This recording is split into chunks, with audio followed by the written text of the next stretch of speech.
My name is Neil Armstrong Savage. My mother told me when I was young that I was named for a man that walked on the moon around 350 years ago.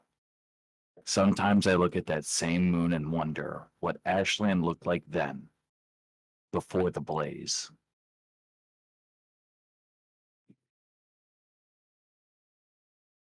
Hello, everyone, and welcome once again to another cool and exciting adventure here on Wanderer's Haven. I'm Kevin, one of the co-producers on the production team here, and tonight I'm hosting this awesome playthrough of a game that we get to showcase. We're the first of its kind, babies. Tonight we're playing Ashland, a new game that is being made for the 2D20 system by Modifius. We're playing with the creator, who is somewhere around me. I'm not sure how the screen's laid out, but we're playing with some great other friends as well, so it's going to be Mhm. exciting.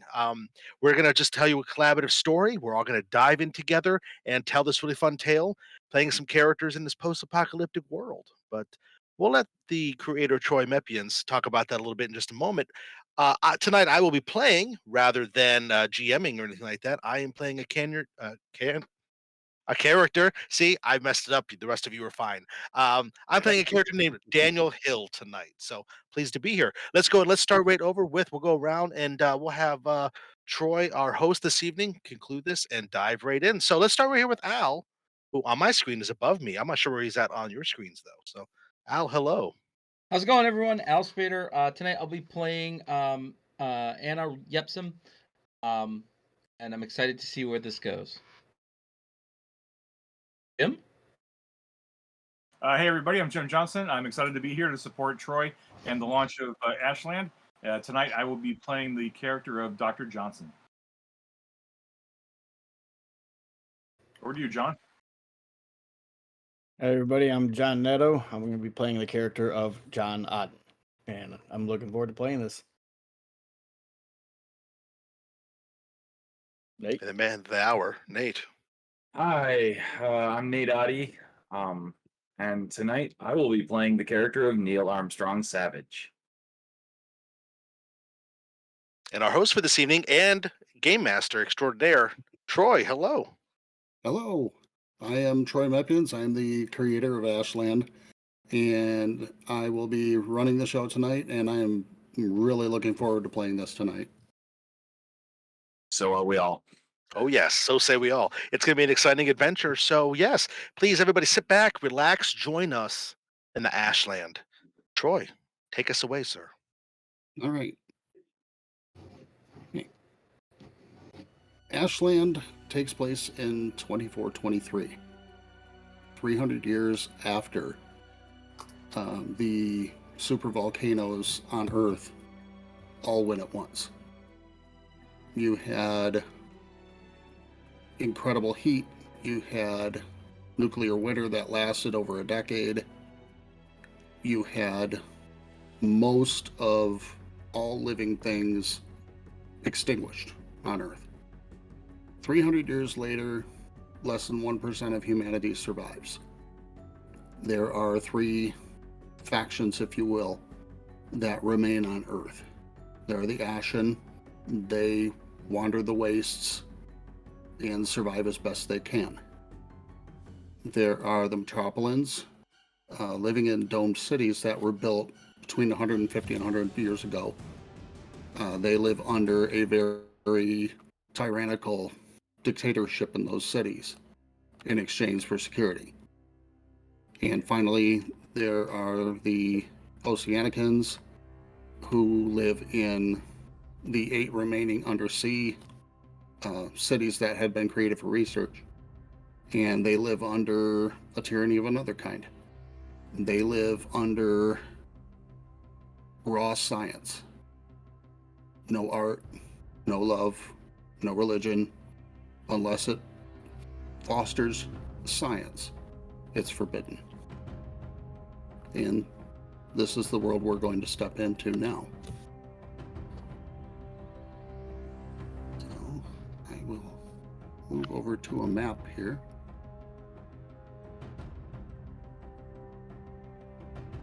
Okay. The map here is the area around a dome city called Haven. Haven sits on what used to be the coastline of Lake Michigan. And there is a nuclear power plant nearby. About 8 miles to the southeast is the ruins of a small town, and the Ashen have claimed that as their place of shelter. They simply call it Bagor. That's the only text they found naming the town. It was, quite damaged by the time they got to it, so that was the only thing they could read. But at the moment, Bagor and the city of Haven have somewhat of an agreement between them. Haven, after the city was founded, discovered that there was an aquifer underneath the city.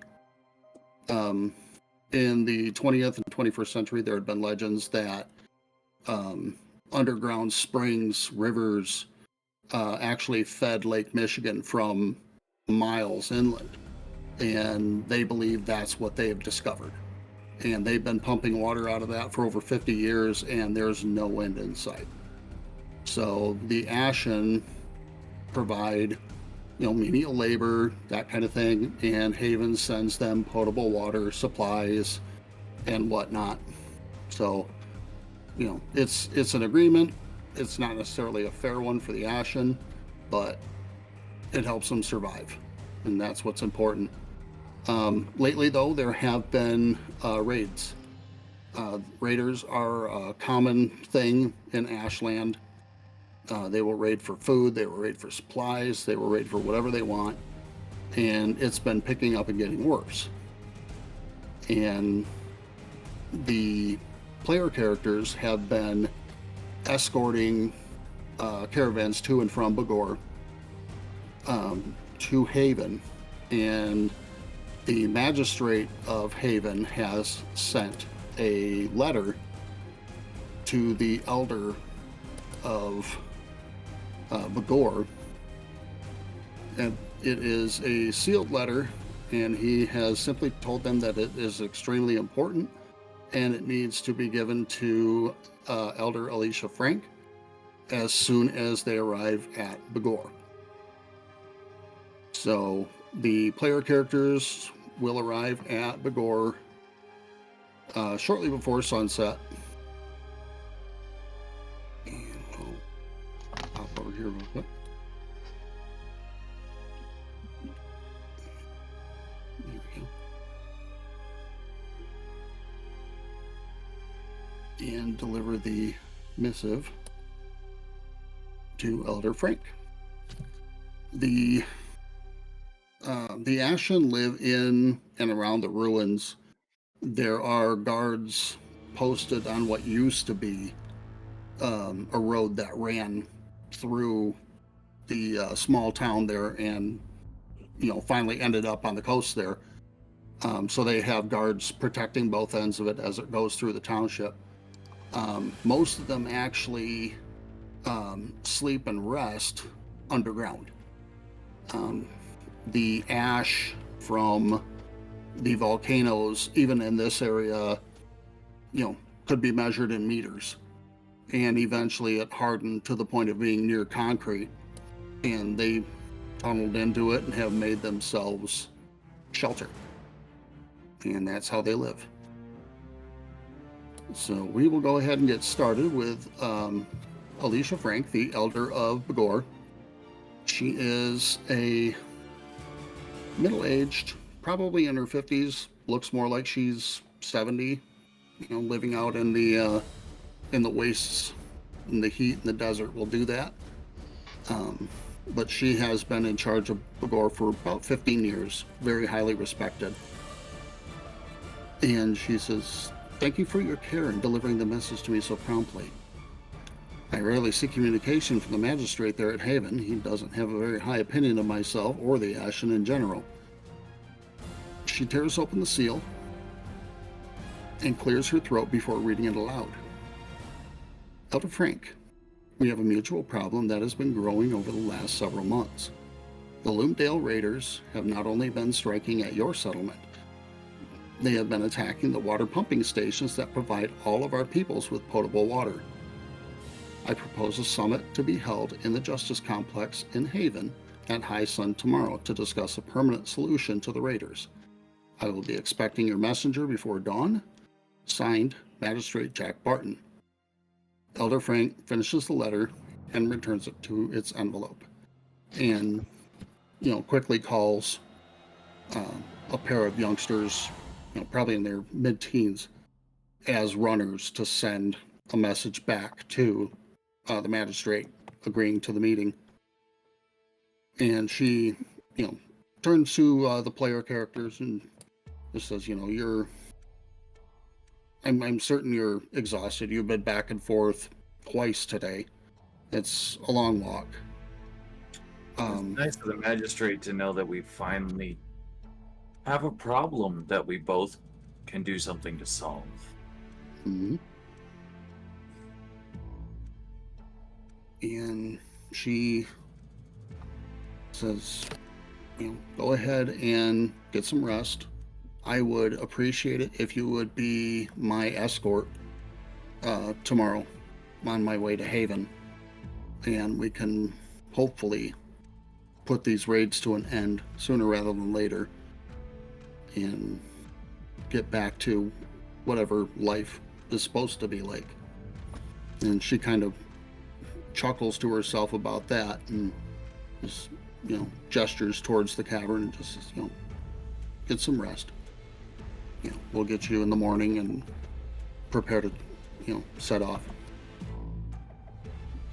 So if you'd like to, go ahead and, interact a little bit as you guys are bedding down for the night kind of thing. Most of you, like Neil, I know Neil has been with the Begor Ashen for several years. He's got a younger sister and a younger brother there. The rest of you have been there at least 3 months, if not longer than that. So you're familiar with most of the people there. The settlement's about 120 souls all told. So the guards have, clubs, short swords kind of stuff, maybe a bow between them. The firearms in Ashland are not combustion, like gunpowder. They're actually electromagnetic, so like a railgun kind of situation. The most common are simply called needlers, and they shoot, a little flechette using electromagnets. And then the larger, more dangerous would be the actual railguns, which are in rifle form, and pretty much nobody outside of Haven or outside of the metropolitans have those. The Ashen don't usually think too much of them, because the power cells that power them, will eventually run out, and they've got no way to recharge them, and they can get grit in them. And with the dust storms and ash storms, it's just not practical for them.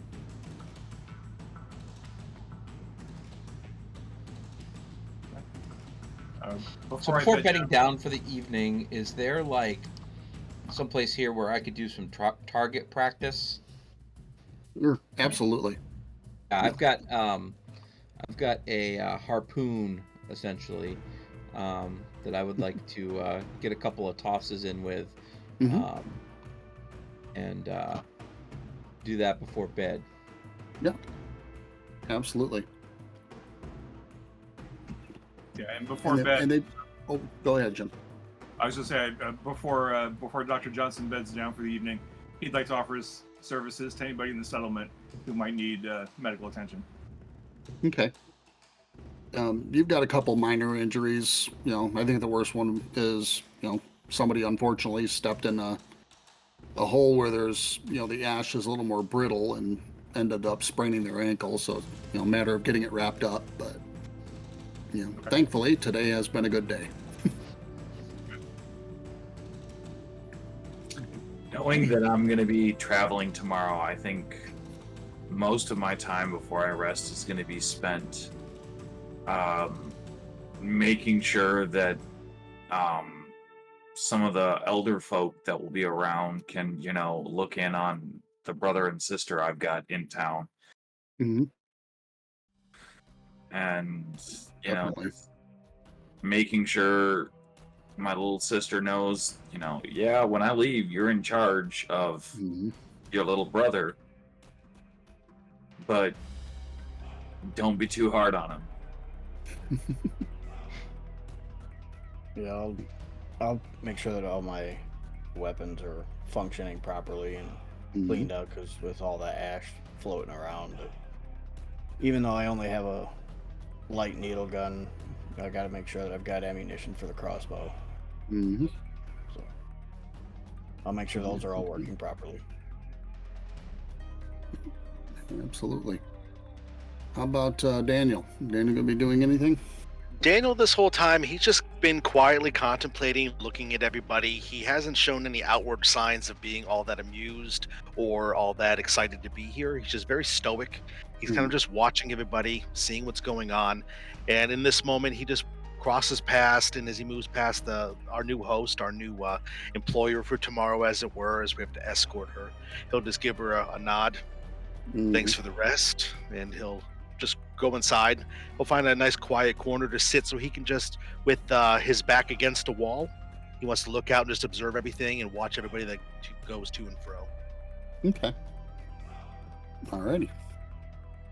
So, sunset comes, and in Ashland, pretty much everywhere around the world now, daytime temperatures will climb into the 110s range. In the evenings, it'll fall into the 40s, sometimes even down to freezing. But where you're at is fairly comfortable, and you're like she said, you're pretty worn out. You've been back and forth a couple times today, and that's 16 miles total round trip. So 30 miles in a day, the dogs are barking. So everybody pretty much falls asleep shortly after sunset, and in the middle of the night, you hear the whine of a vehicle's power cell on the surface, along with shouts, curses, and weapons clashing. The settlement is under attack. And Well, looks like the welcome party's here. yes, indeed. Load the crossbow. Good.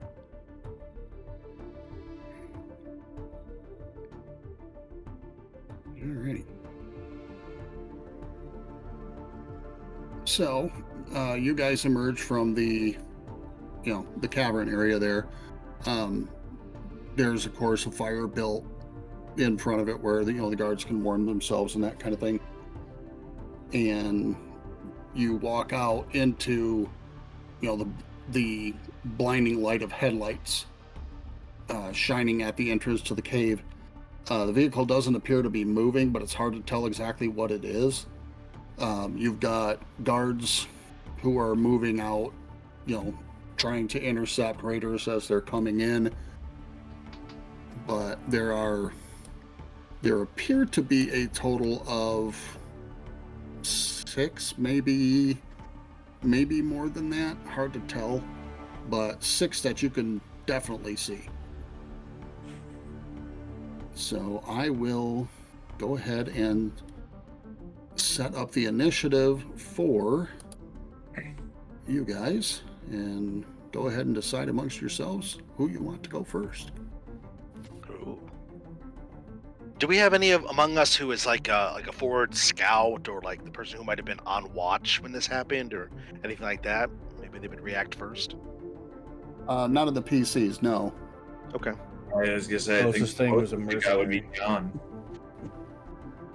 Yep, and he was with you guys, so Yeah. Yeah, I'm fine with that then. If you're already Okay. kind of alert and you're already kind of ready, I would say probably then, yeah, you would probably be the first to react. all right. You're up there, John. All right. We'll see if I can slide around just a little bit to kind of get a view inside the truck's cabin there. Alrighty. Call that up. real Trying to quick. keep my distance at the same time because I don't want to Okay. appear hostile without them Right. fully hostile towards me. So you're thinking somewhere right along there. As long as I can see inside the windows. Yeah. It'd get you out of the headlights, and you'd be able to at least see through the glass who's there. Okay. Yep.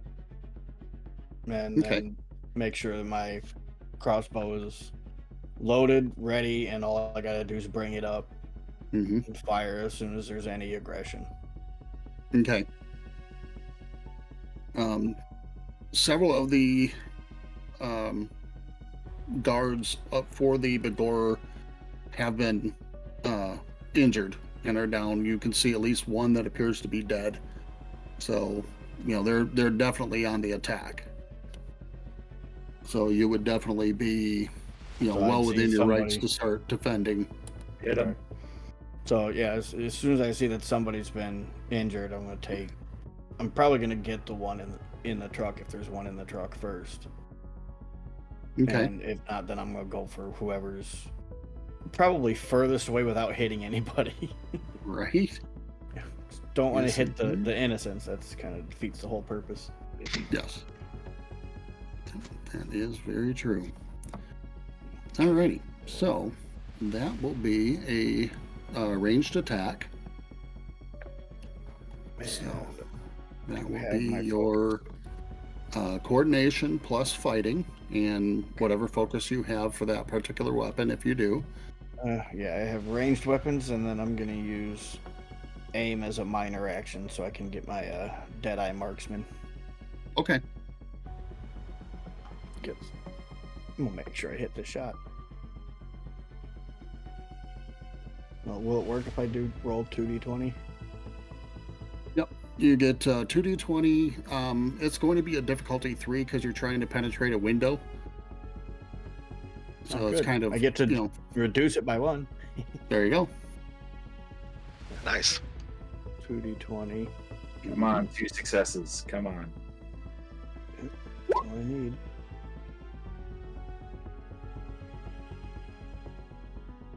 Oh, I forgot the backslash. Haha.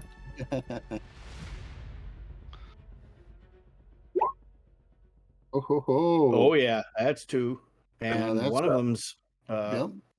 yeah. So that's, That's 3 3. successes. 3 successes. So that is a point of Fortune. fortune, which is basically momentum from Star Trek or some of the other 2d20 games, just reskinned. So I will go ahead and put F1 there, and you may roll the damage for your weapon. So just do the d6, right? Mhm. Yep. All right. Roll 3, 6. Yeah. 2 points and an effect, but crossbow doesn't have an effect. Right. Should have piercing though, I would think, but Let's see here. So that'd be 3 points. Did you We'll have to make you some bodkin points for any historical weapon nerds. yes, that should be plus your fighting, so it should be 8. Oh, plus my fighting. Oh, well then I'll add 5 Yeah, more just- to it. Add 5 more. We're good. What can I add? 5? Oh, Hello. that's a bad day for somebody. Boy, you're not kidding. Oh yeah, 1, 2 effects. So that's 3, 4, 5, and then a 1 is 1 more, so 6 points. Alrighty. So the Really crossbow bolt flies true, penetrates the windshield, and deflects slightly, but it's actually kind of a deflection in your favor, and strikes the driver, who immediately just slumps over and is still. Good. Now he's not going anywhere. And the person on the back of the pickup who you're, pretty sure is a leader type. He's, busy shouting instructions at all the raiders. Just realized that his driver's gone and is not too happy about it. Bummer. And then I'll start reloading the crossbow. Okay. Alrighty. So we will go to the raiders, and that will be the raider leader is none too happy about somebody shooting his driver there. So he is going to level a needle pistol at John, and go ahead and take a shot with that.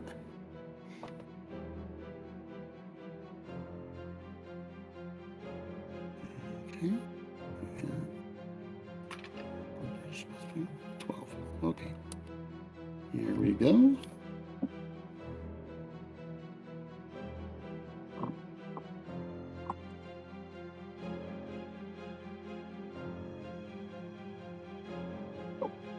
It's a complete miss.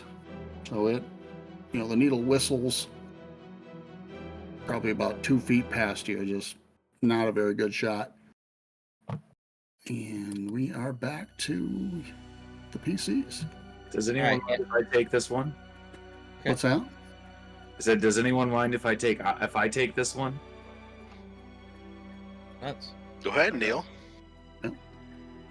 If he didn't like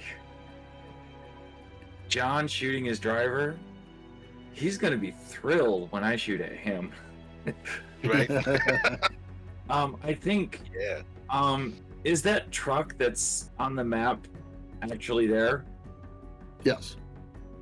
Yep. So if I can slide around that to try and get an angle and some cover. Okay. So you can probably get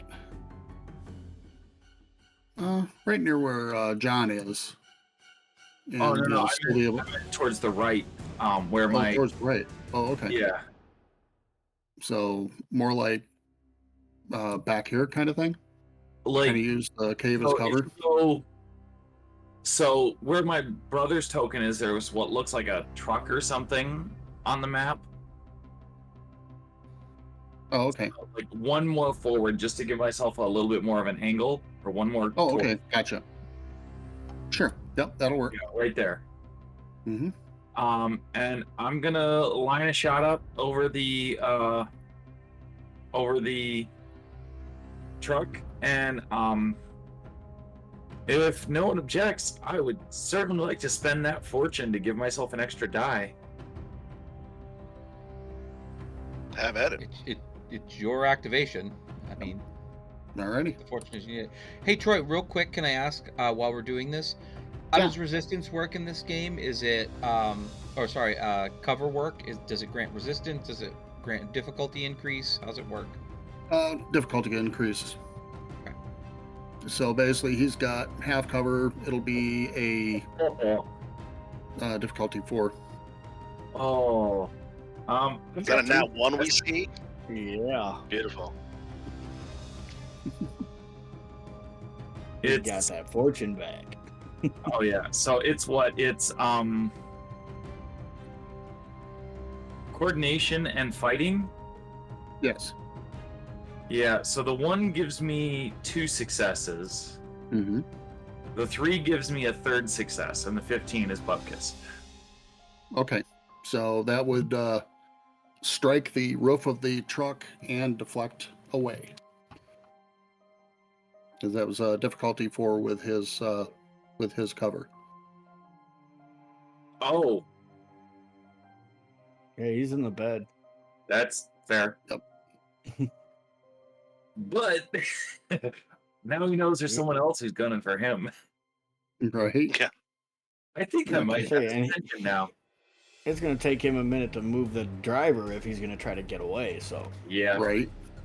Or he can That'll just slow run, and down. at that point, we got a truck. We can go after him. Right. I could So- probably catch him. Sunrise is going to escort Allison and Peter, into the tunnels, keep them out of the line of yeah. fire. Oh yeah. And Raider number 1 here is going to move to the side and try to get a lineup on the soldier there, Mr. John. Got that tree there. That should help. Yep, that'll increase his difficulty by 1, so it'll be a difficulty 3 instead. And then my resistance for Oh, no. versus environment. That's against what the environment does to me, not using Correct. environment as cover. Okay. So he only got 2 successes, so it kind of thuds into the tree and just sticks there, but doesn't do any damage to you.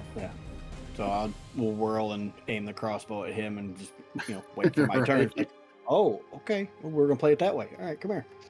Yep, you're next. All right, back to the PCs. Didn't realize he Right, wanted to Anna. go me first. It's going to use a major action to move to this zone back here. Okay. Have to give you 1 threat, I assume, to do so, because I'm scaling over some of the terrain that was the cave. Mhm. And I'm going to minor action go prone with my harpoon. There you Alrighty. go. It's my turn. Nice.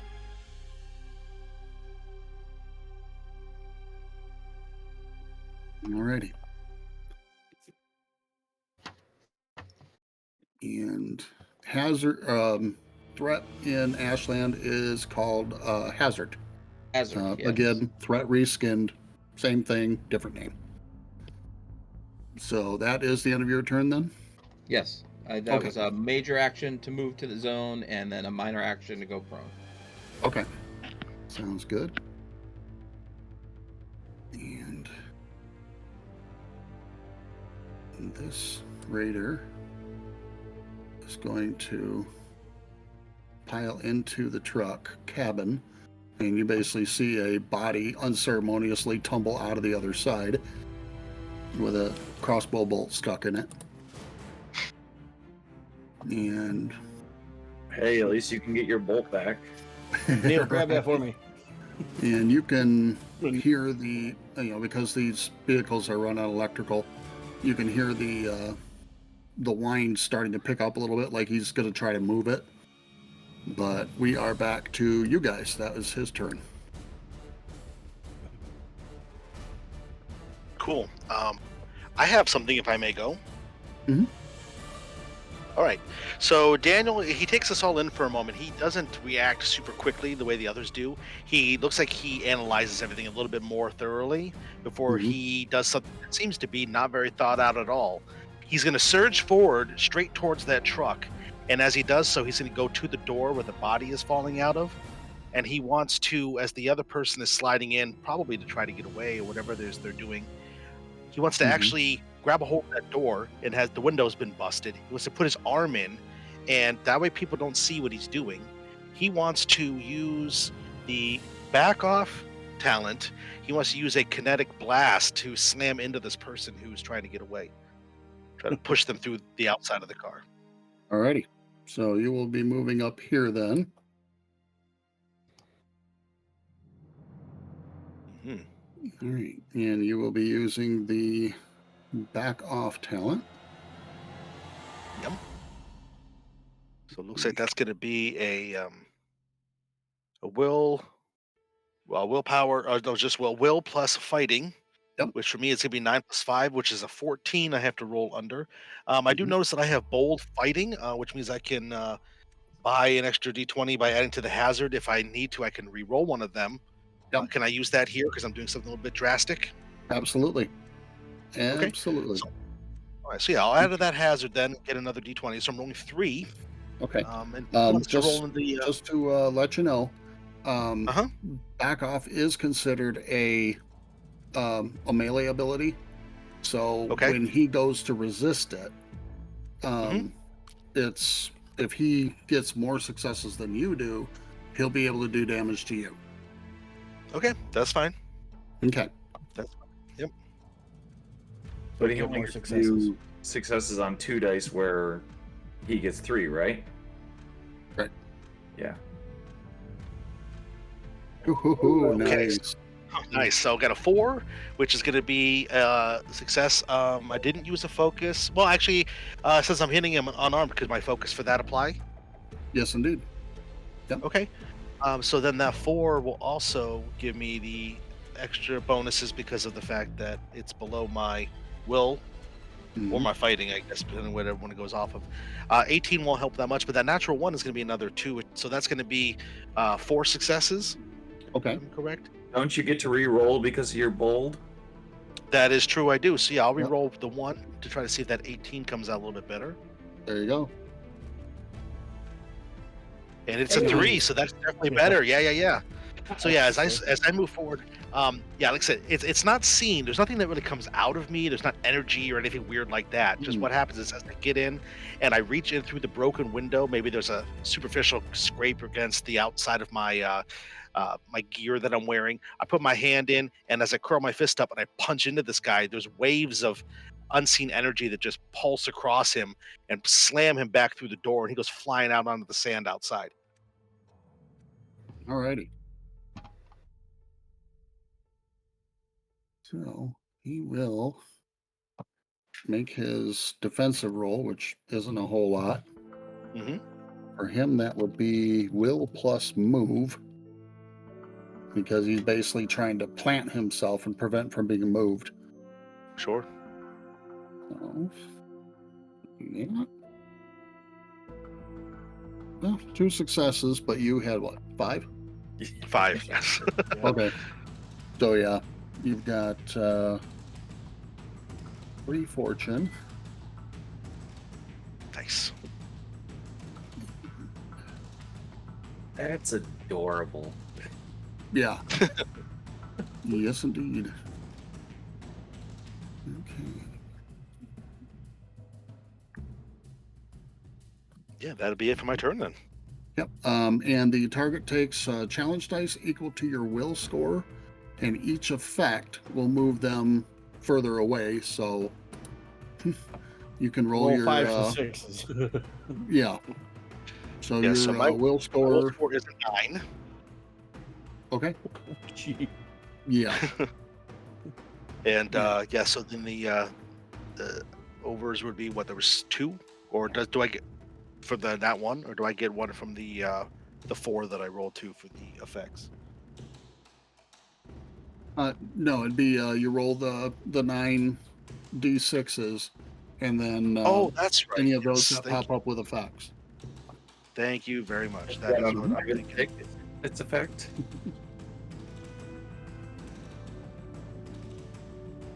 Okay, 2 1 2 2 6 1 4 3 3. So a little bit of a mixed result here, but still pretty He good. didn't move far, but he did.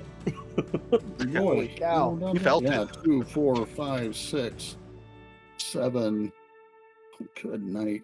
Yeah. Yeah. Was in effect. Holy cow. Yeah, he goes basically blasting out the closed door, which is now hanging off the side of the truck, and has actually basically been blown off the map almost. Nice. He is over here and gone. Yeah, that's a attaboy, Daniel. Start to aim down at the next one. You know, John doesn't have a clue what just happened. He just knows all of a sudden the door flies off, the guy falls out, and Daniel's in the truck going, I got it. Okay, good job. Whoa, what happened? What the heck you just did? But okay. I don't know what you did, but he not looking good, and there's a door that flew off. Okay. Yep. And many of you, it is pretty clear that this was, a psionic attack of one kind or another, kinetic. So we probably have some kind of idea that he's got some of these talents. yeah, there, you guys probably do because you've been close to him. There might be others in the community that wouldn't. The slight percentage of mankind that has evolved psychic talents are known collectively as Vols, evolved, basically. So they just call them Vols. Some of them are, it depends on who they encounter. They're either mistrusted or they're embraced. A lot of them will hide their abilities unless, until they start getting more comfortable with the community that they're in. The less kind individuals will call them SBs, or even worse, in which case the talented individual will refer to the non-psionic as a Thal, short for Neanderthal, as in you're going to die out eventually and we're going to take over. Yeah. So there's that little dynamic that goes on here and there too in Ashland. Yeah. Anyone who Neil would catch calling Daniel an SB, Oh yeah. find out very quickly. You don't get to Yeah. call him that. Yep. No. And that community wouldn't tolerate that anyway. He's been there long enough that they've come to trust him. So, but it's possible somebody else might, but nobody there would. Okay, so it is back to the Raiders, and Raider 3 is gonna pop over here and realize that Daniel's kind of got his back to him at the moment. It's like, ooh, target.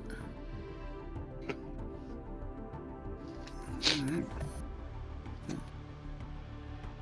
It's a good way to catch a bullet to the back of the head. Yeah, Boy, you're not right. kidding. You are not kidding. Bandit, not Daniel. Yep. So he's Thanks, buddy. he's got a knife that he's going to use, and that is a piercing weapon. Nice. That's So that will be brawn plus fighting for him.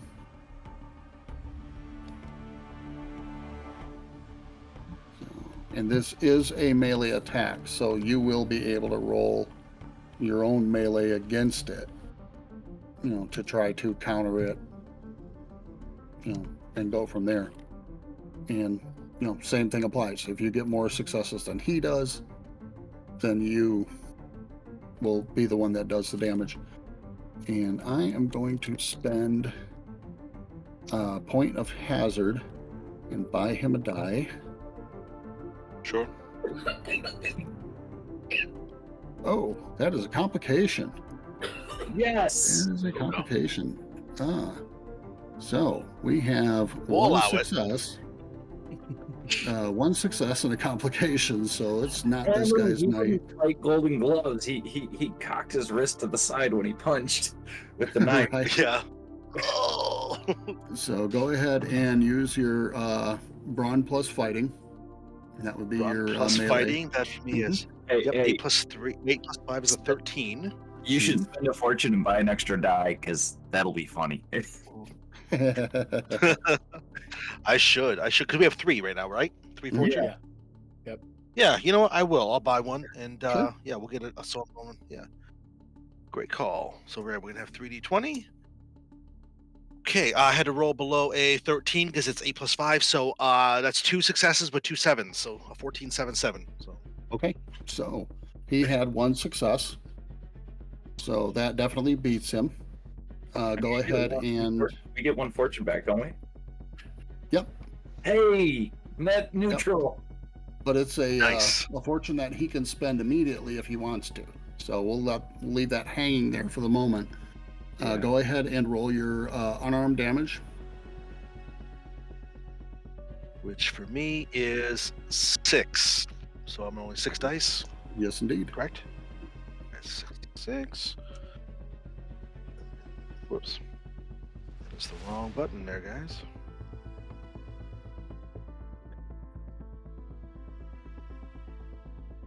Maybe. Hang on a second, my roll 20 is not. Oh, there it is. 66, 6, 6, 6. Okay. Oh, geez. Wow. 3s, 4s, Um, 6, I would recommend using that momentum that you just made to re-roll all but the 2 and the 6. Okay, yeah, I will do that. So that's going to be 4. I'm going to roll. Yeah. Roll 4d6 and see how much better that gets. That's It's another much 6. better. 5, 4, yeah. Another 2, That is yeah. much better. Okay. So we've got 2, 4, 5, 6, 7. And you counter the knife, basically just kind of bend his arm around and then do that, palm to the face bit, and you just kind of hear this crack that just sets your teeth on edge, and he slithers to the ground and doesn't move anymore. Goodbye. Yep. So we are back to PCs. Go ahead. Dr. Johnson's the last one to go, right? Yeah, I do Dr. believe, Johnson, that's you. Yeah. Yes, indeed. What's the range of these folks? Is it medium range, close range? It's still considered short range. Like if you got a needle gun or something, you're within range. Okay, so short range is close range. Mm-hmm. I'll take. I'm gonna get up next to this truck that's right in front of me, Mm-hmm. and I think I'm gonna take a shot at this this one right here, Okay. one that's fairly close to us. Yep. I don't know if you can see that on the screen, the little highlight that I'm trying to do. Yep. I got it. That'd be Raider number 1 on my side of things. So I will take a roll here. So this is gonna be 2d20. Oh wait, do we have any? What's it called in this set? Is it fortune? 3 fortune. No, Yep. 2 fortune. Yeah, we got 2 fortune right now. All right, I'll go ahead and spend one of them. Sure. Do it. I'm not particularly Excellent. good shot.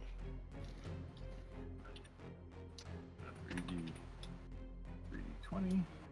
Whoops, I need to roll 3d20. Let's try that. Oh, my Oh, goodness. like that. The There's force 2. All kinds of low numbers. Wow. And he's the doctor.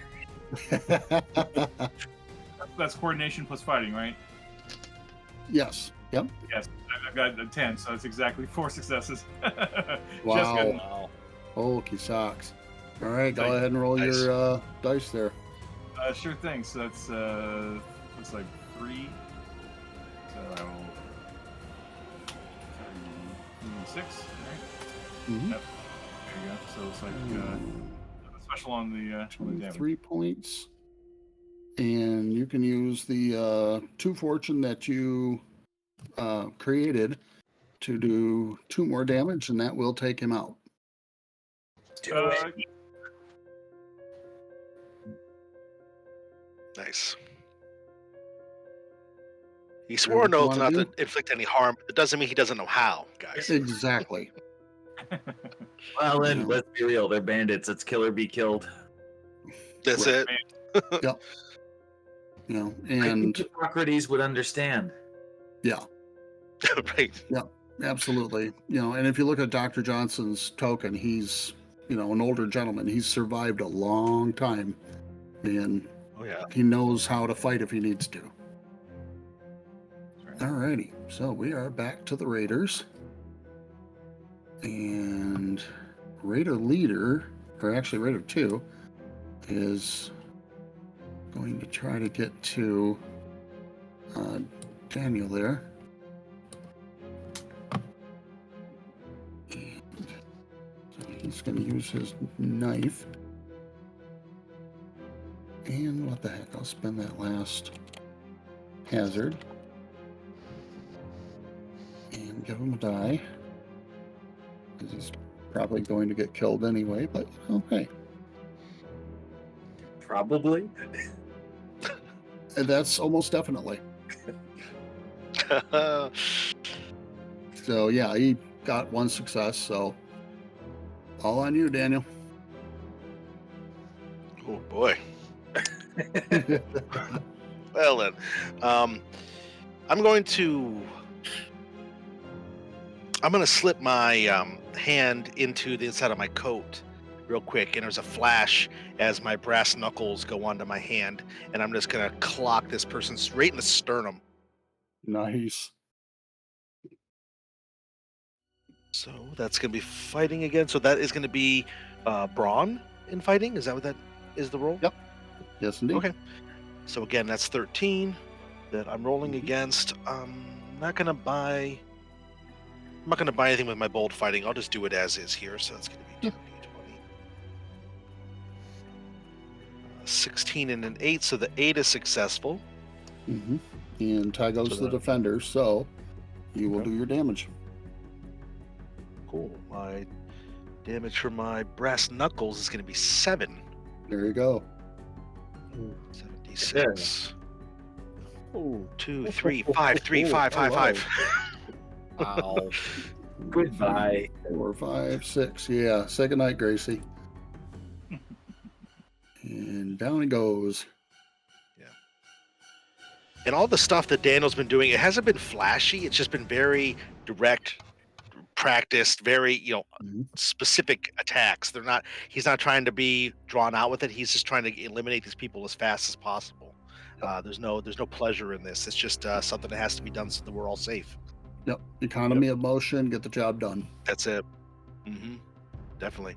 Alrighty. So that was the Raiders. So we are back to the PCs.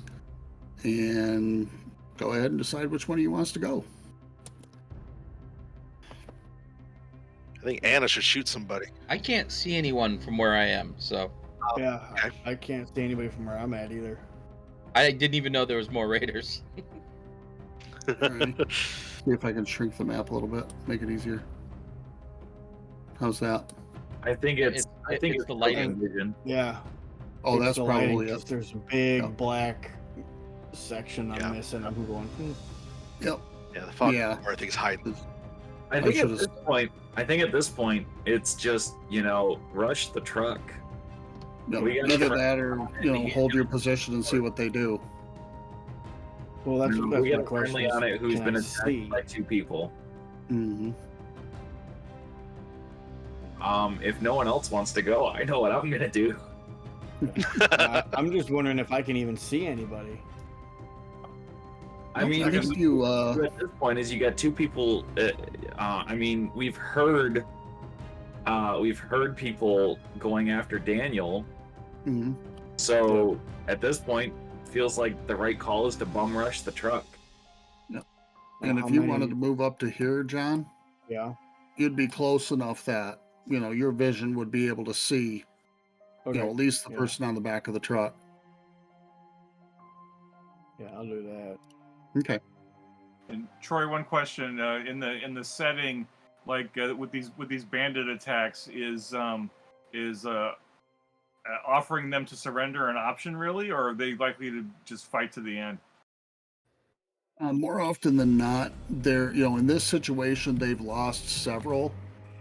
You're expecting them to actually retreat. They normally won't stay and fight to the end. Some of them may surrender, some may not.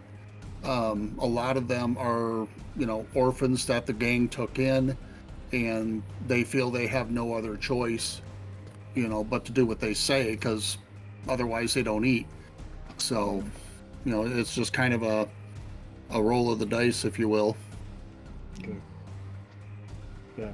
So if there's somebody I can see, then that's not, right next to Daniel, especially because Yep. don't want Yeah, to and- shoot him on accident. right. And the raider leader is standing, higher because he's on the back of the pickup truck. So, Good. I'm gonna shoot him. yep, there you go. Nice.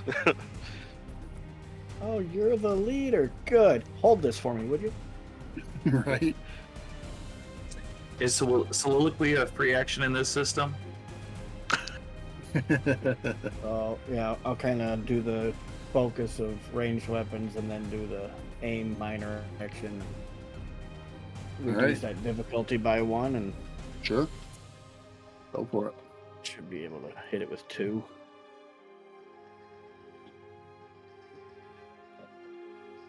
Because at the angle you're at right now, he doesn't have the, He doesn't have the really cover. have the protection of the cover of the cabin as much. Let's see. coordination plus 5. Well, that's 1. So that will miss. Yep. But it, definitely makes him duck. It's like, hey, hey, hey. Another crossbow bolt kind of clangs off the remaining door, and he definitely knows that he's under fire now. Oh yeah. And then I have another talent that says I can use it for offense or defense. Mhm. Would I use the defensive one if somebody tried to attack me? Yeah. I'll hold on. I wasn't sure if I could use 2 talents at once because I've already used Deadeye Marksman. So. Oh yeah. Yeah, you can use as many talents as are available in that moment. Okay. Yeah, poor guy's not gonna like it if I get closer. Right. Alrighty. So you hear the sound of running feet, outside of the light. But the gang leader jumps off of the back of the truck, and he's determined he's going to take at least one of you with him before he goes down.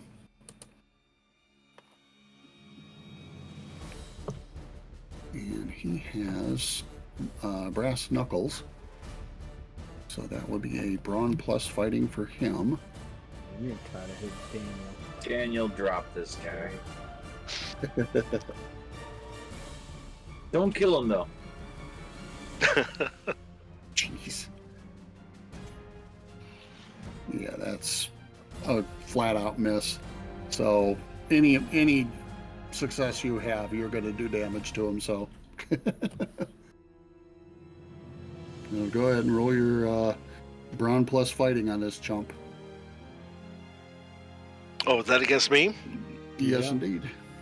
Okay, yeah, I wasn't sure who he was hitting. Brawn plus fighting, you said? It's going to be that's Mhm. still 13. 2d20.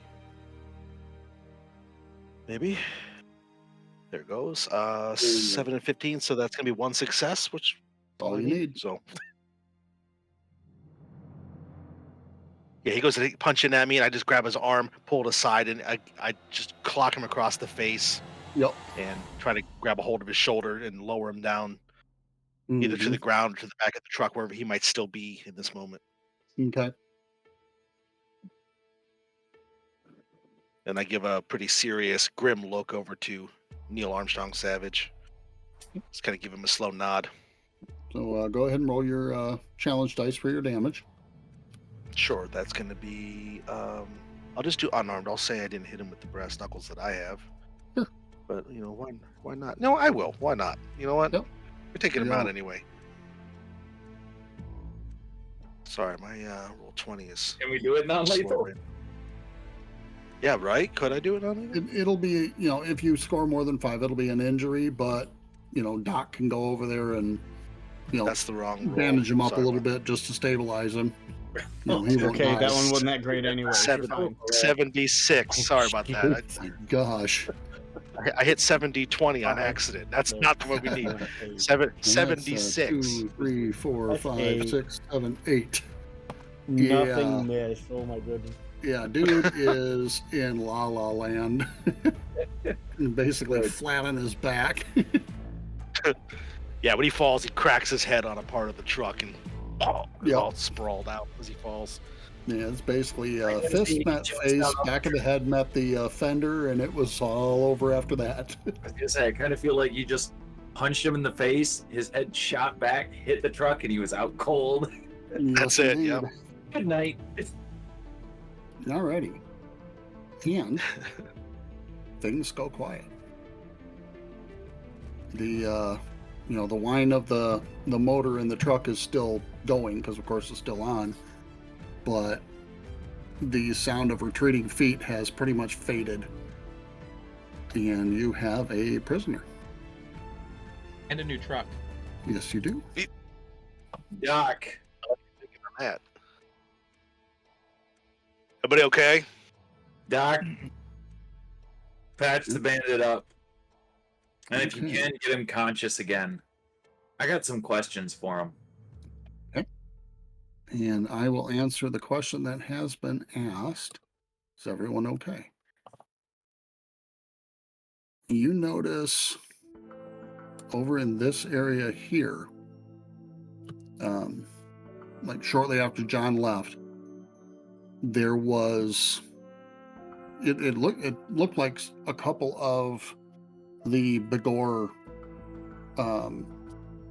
settlers had moved in that direction to kind of take cover behind that tree, and now there are two of them standing over what appears to be a body. Not sure if the person is alive or dead.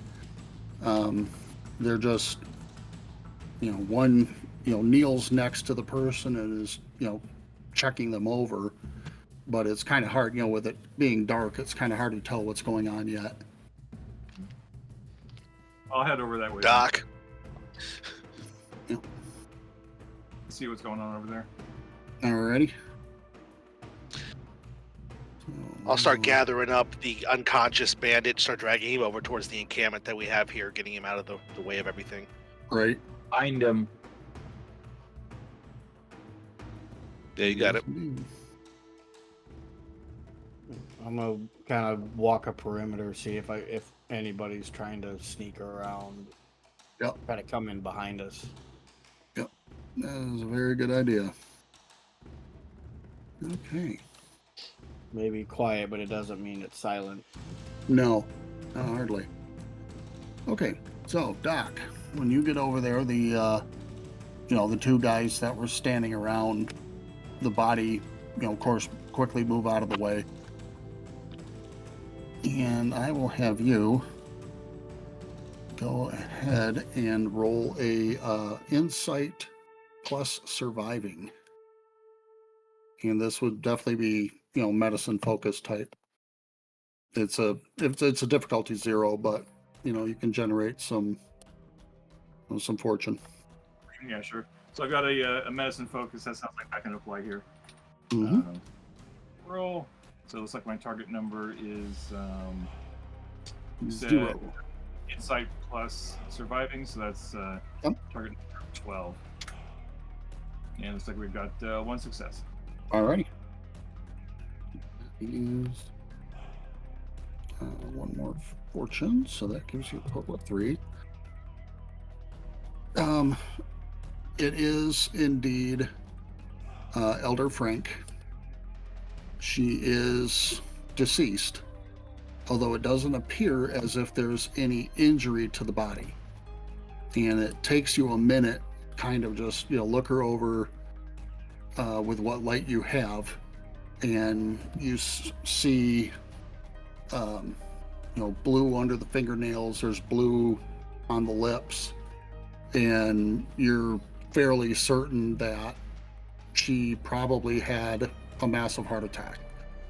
And stress of the attack, you're not sure, but she just dropped dead.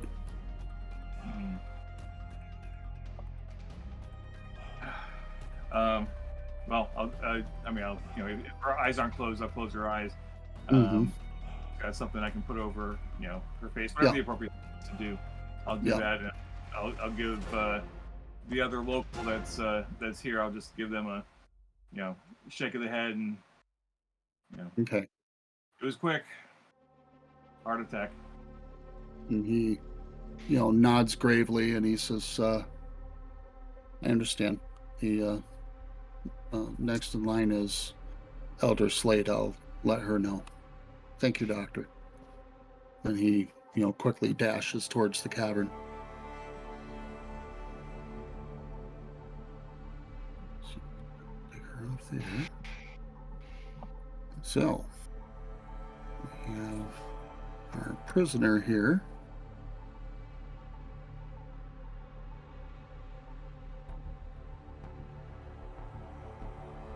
What do you choose to do?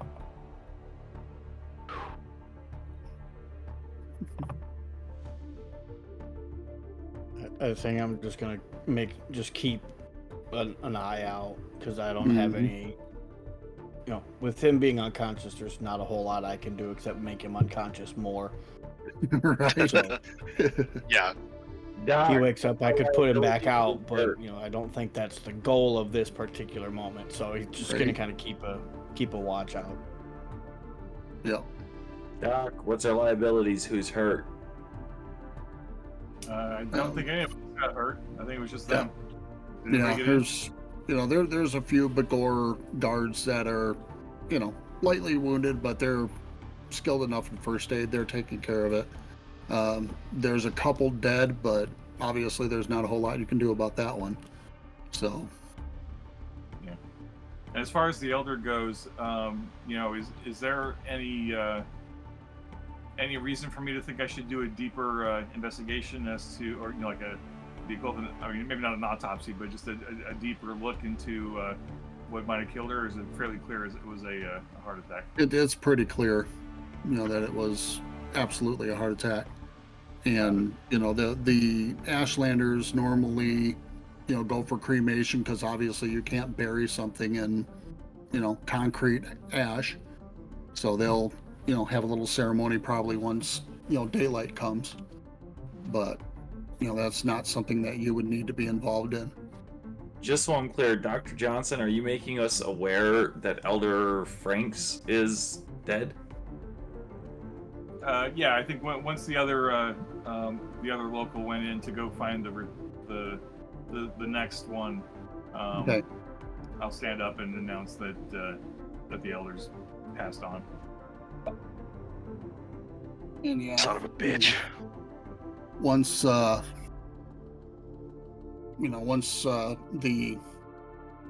guard comes back out, then Dr. Johnson rejoins the group and tells them the bad news. Dr. Johnson, do you have anything that can bring this guy around faster? I'll give the prisoner a look. Like, is he bleeding out? Is he what's his condition? I think we roughed him up. He's got a good concussion going, but you could probably bring him around with basic medicine. So it'd be surviving and reason. All right. I'm not going to. That'll be a difficulty one, not a hard thing for you. All right. So, yep, one success. All right, that'll work. So he. Spelling something. Yep, exactly. That's something to snap him out of it. Yeah, this will bring him around. He might have a little trouble depending on how hard you hit him in the head, but you should probably get this out of him. I've got some pretty clear-cut things that are going to make him understand. Mm-hmm. At which point I'm going to. You said hit him in the head again? At which point I'm going to put my foot on his chest. Mm-hmm. I'm going to draw my now holstered needle gun back out of whatever holster it's got. Okay. And I'm going to put the barrel of it directly up against his forehead. Okay.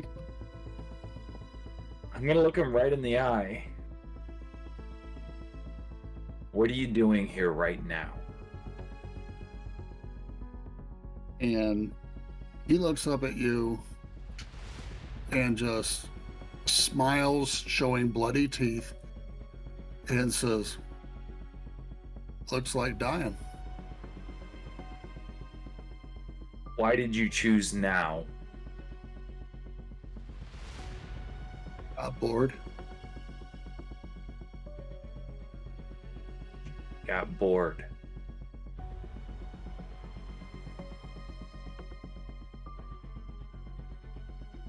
What do you know about what's going on between us and the dome?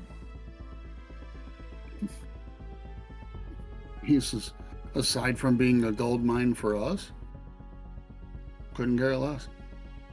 There's supplies, there's water, all we need. Know that you could be included in that if you were to just join up with us, right? Why not just take what I want? I was a raider like you once as well. Now I work together with people, and you know what? I'm well fed. I've got weapons. I've got protection. I've got friends. Yeah. I suppose that's the difference between a dog and a wolf. Dog doesn't mind the collar. You think you're a wolf? They all do. One predator to another.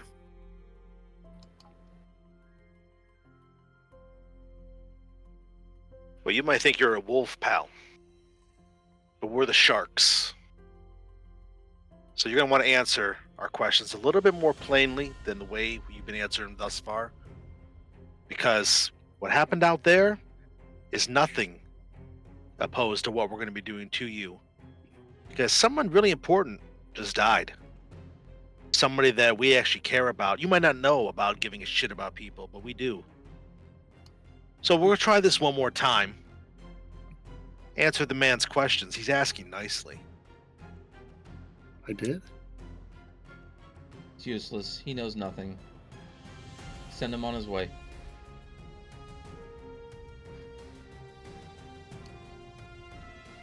And he looks up No. at Neil. He says, "Go ahead, boy.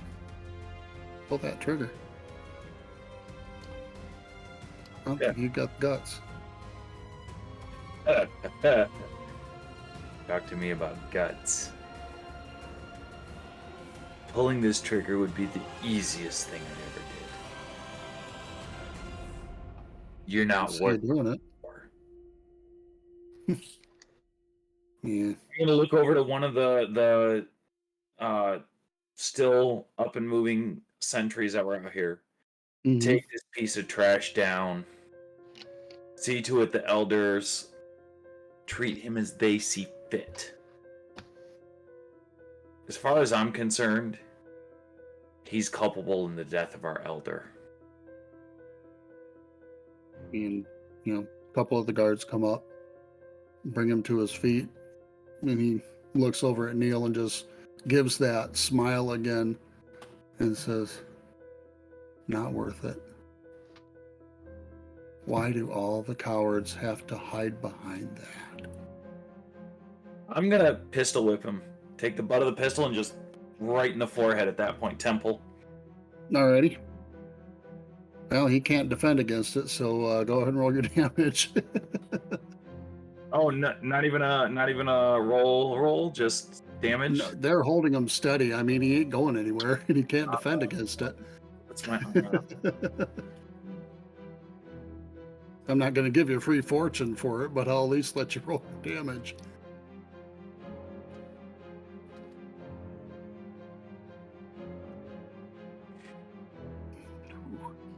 Two, 4, hey.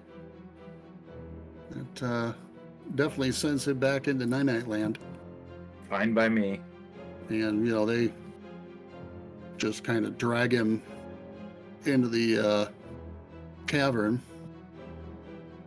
And if everybody wants to, they may roll a insight plus surviving, a difficulty of 1.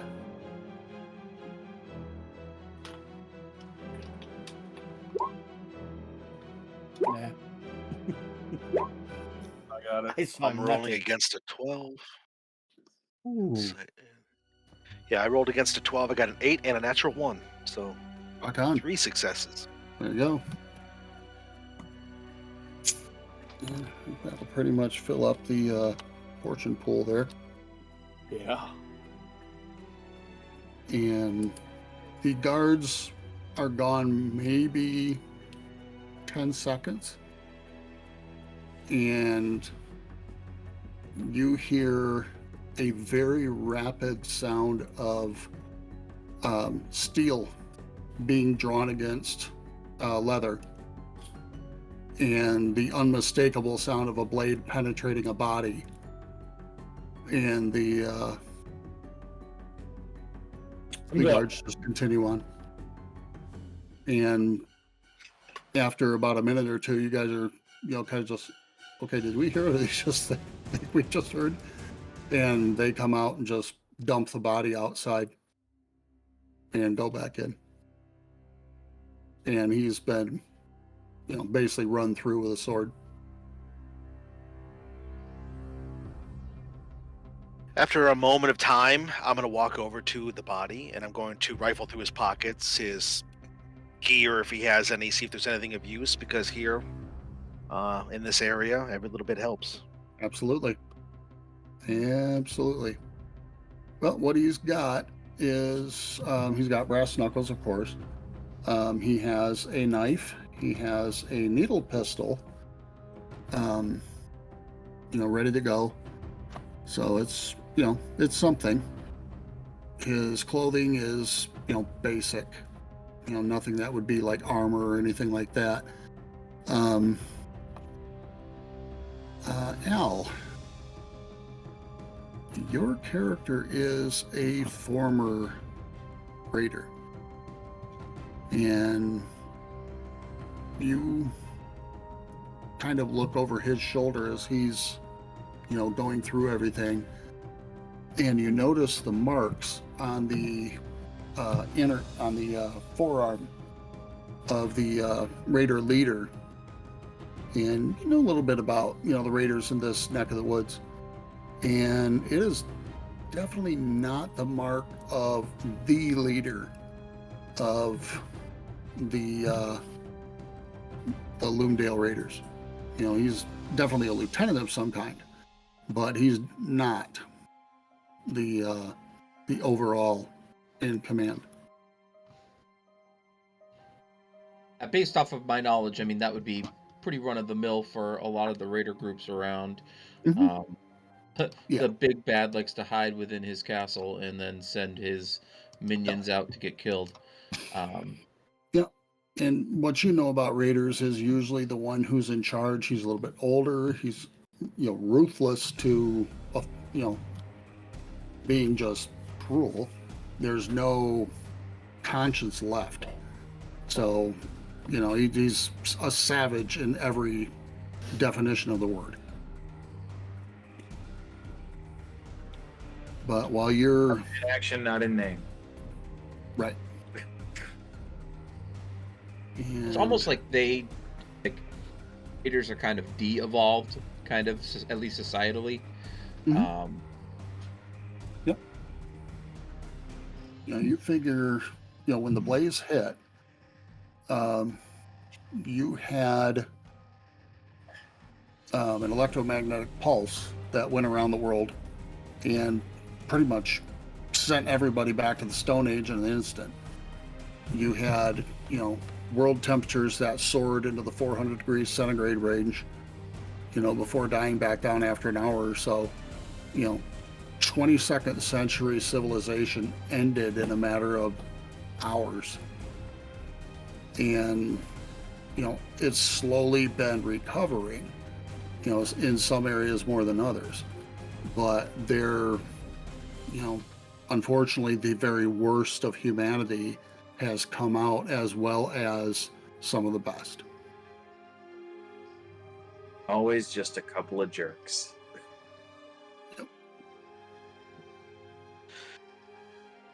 So as I'm finishing rifling through the body, I'll say, without looking at her, because I'll notice that she came up behind me, I'll say, did I do that okay? Do I meet the seal of approval? And she nods.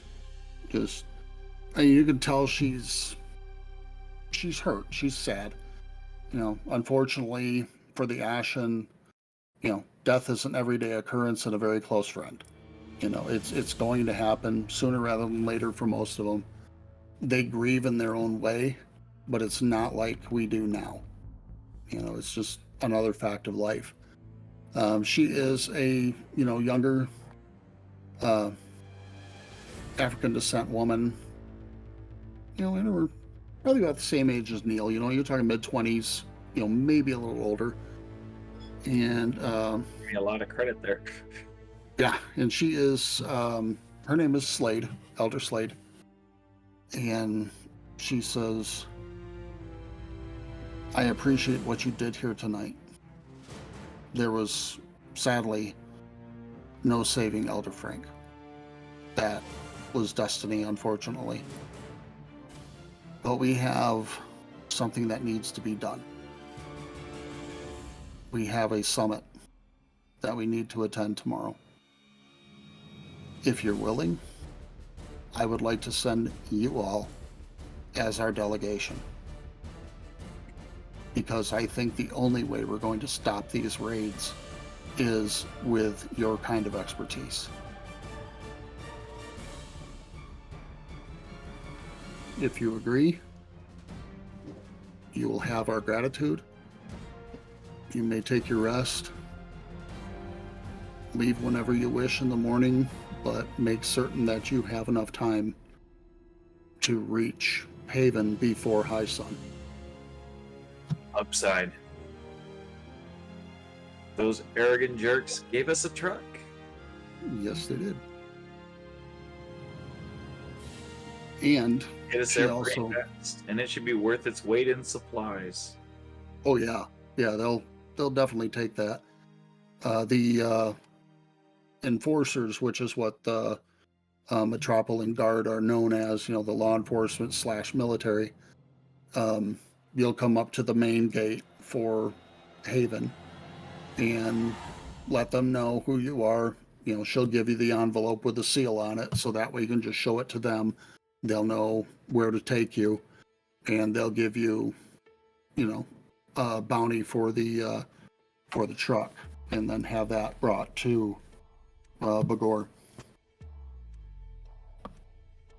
So, with the truck, you could probably leave, late morning and still get there in time.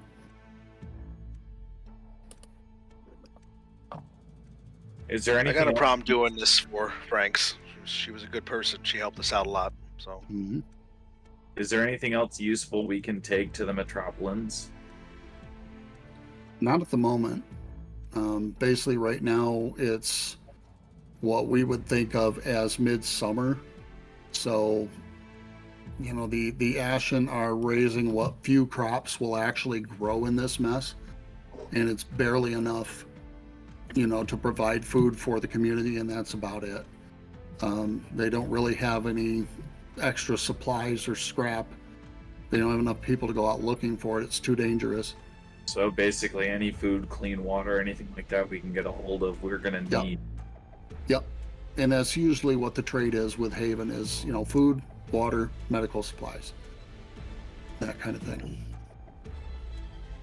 So what we will do is, since that ends this particular scene, I think we can take a break right here. cool. Yeah. Okay.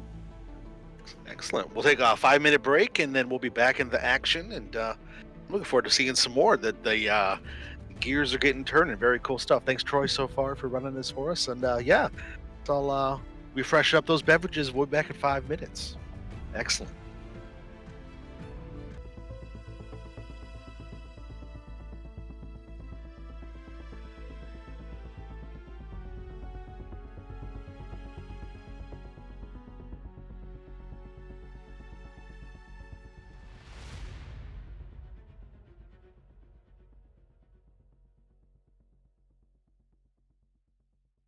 And we are back, second half of Wanderers Haven's Adventures in Ashland.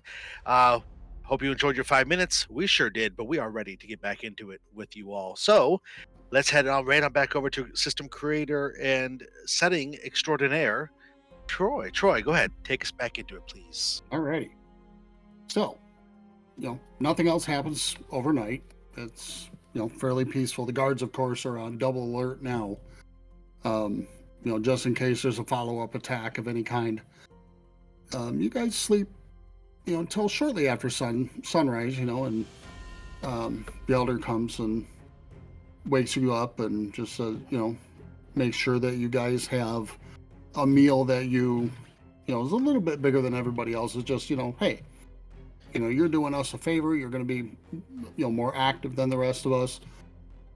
Out of gratitude, here's a little more food and water, that we can spare. And it gets to be about, what you would think is be about 10:30ish, 11 o'clock.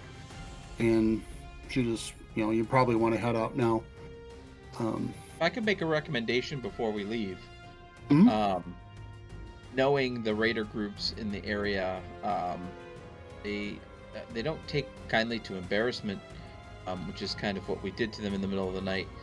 So anyone that's staying behind, I would recommend pulling in all of your stuff into the caves and sealing the cave in whatever fashion you can, because the likelihood of them at least scoping the area again is quite high, Mm-hmm. if not just to get revenge on their embarrassment from last evening. Oh yeah, absolutely, absolutely.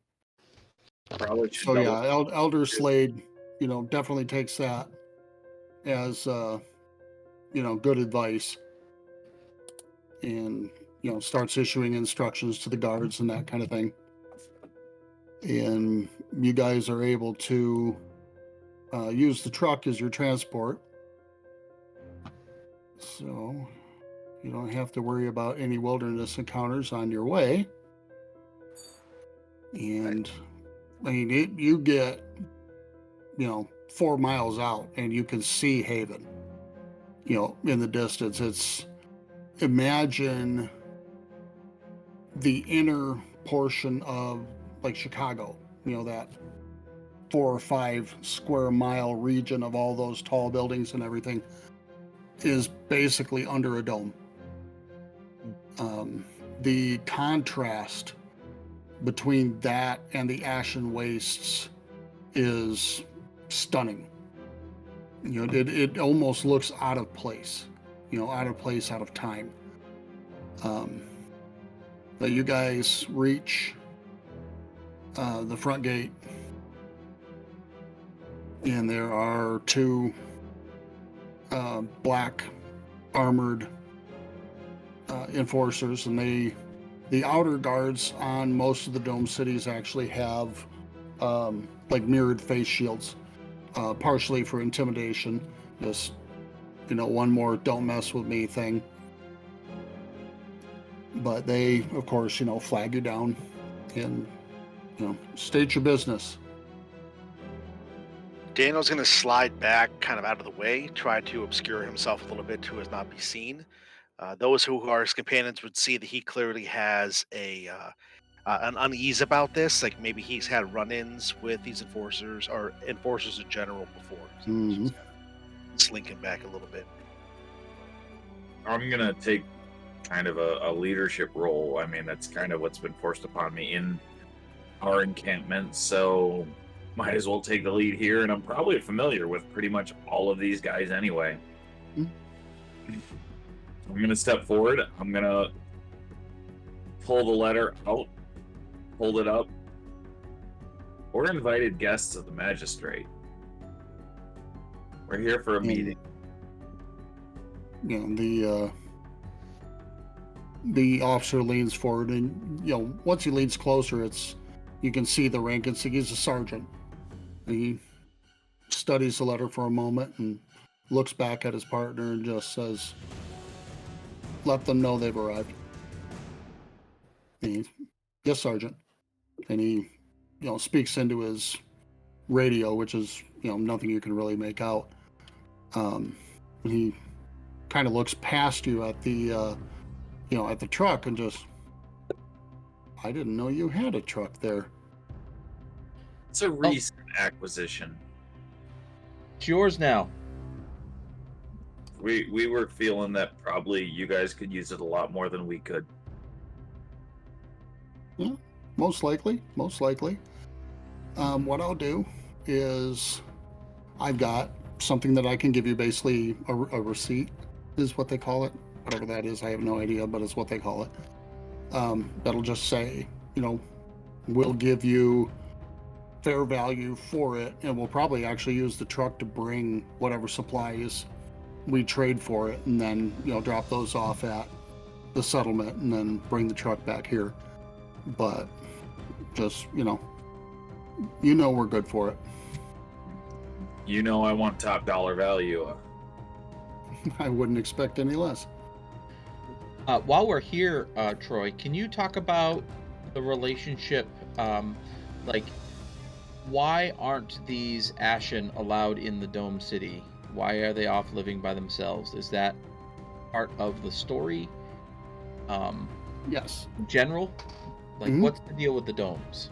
Yep. When the dome cities began to be built, it was seen as a sign of hope, a sign of salvation. Nobody questioned at the time, where did they get this? Where did this come from? How do they have the technology to build this? And once the cities were, nearly finished and people were beginning to go into them, and most people were being turned away, being told that it was too crowded, there were too many people. It didn't take the Ashland long to realize, they're picking and choosing, who they're taking, but their reasoning behind who they took, they haven't, any idea. The cities are run by an organization,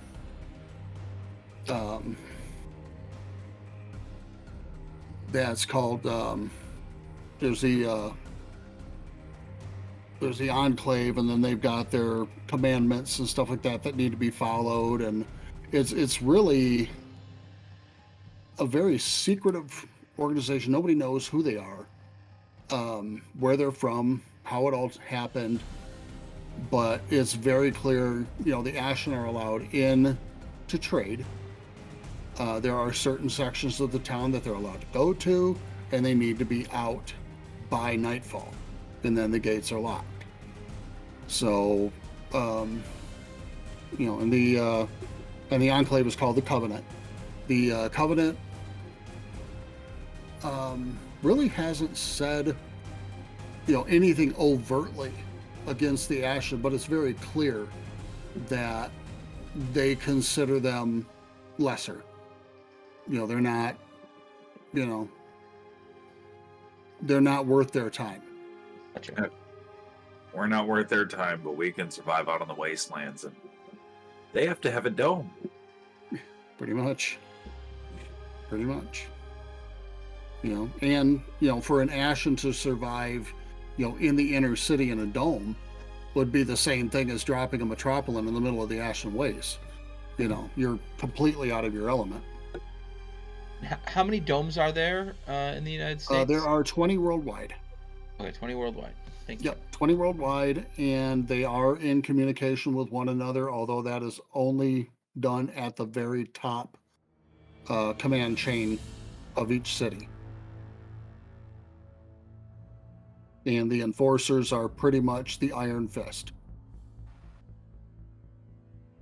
There are gangs, there is criminal activity, but it is dealt with very swiftly and very severely. But that means not only do they have the dome and more advanced technology, they have more advanced communications equipment that they can all keep in contact. Oh yes, yep. They have at least the equivalent of what was lost in the 22nd century, and in some ways they've advanced beyond it. They have computers, they have radio that can extend to satellites, because satellites weren't affected by the blaze, so all they had to do is reestablish communication with the satellites and they could start using them again. The development of the micro capacitors for the weapons was done in the dome cities. So, they've got access to technology, and only recently have people begun asking, where did this come from?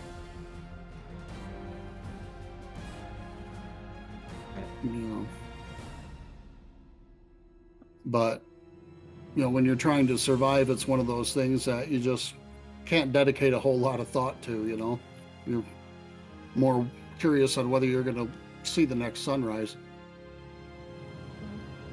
But after about a minute or two, another armored individual shows up, and this one, it's very clear that he's an officer of some kind, and he just thank you, Sergeant, I'll take it from here. And Sergeant kind of stands at attention. Yes, Captain, is there anything else? And the captain shakes his head. He said, no, He says, we'll take care of this. Well done. Yes, sir. And the captain just kind of gestures at you and says, if you'll follow me, he says, I have transport to the Justice Complex. It's might be a little bit bumpy. It's an older vehicle, but it'll do. It is basically like a microbus kind of thing. And where's the horse we rode in on? Pretty much.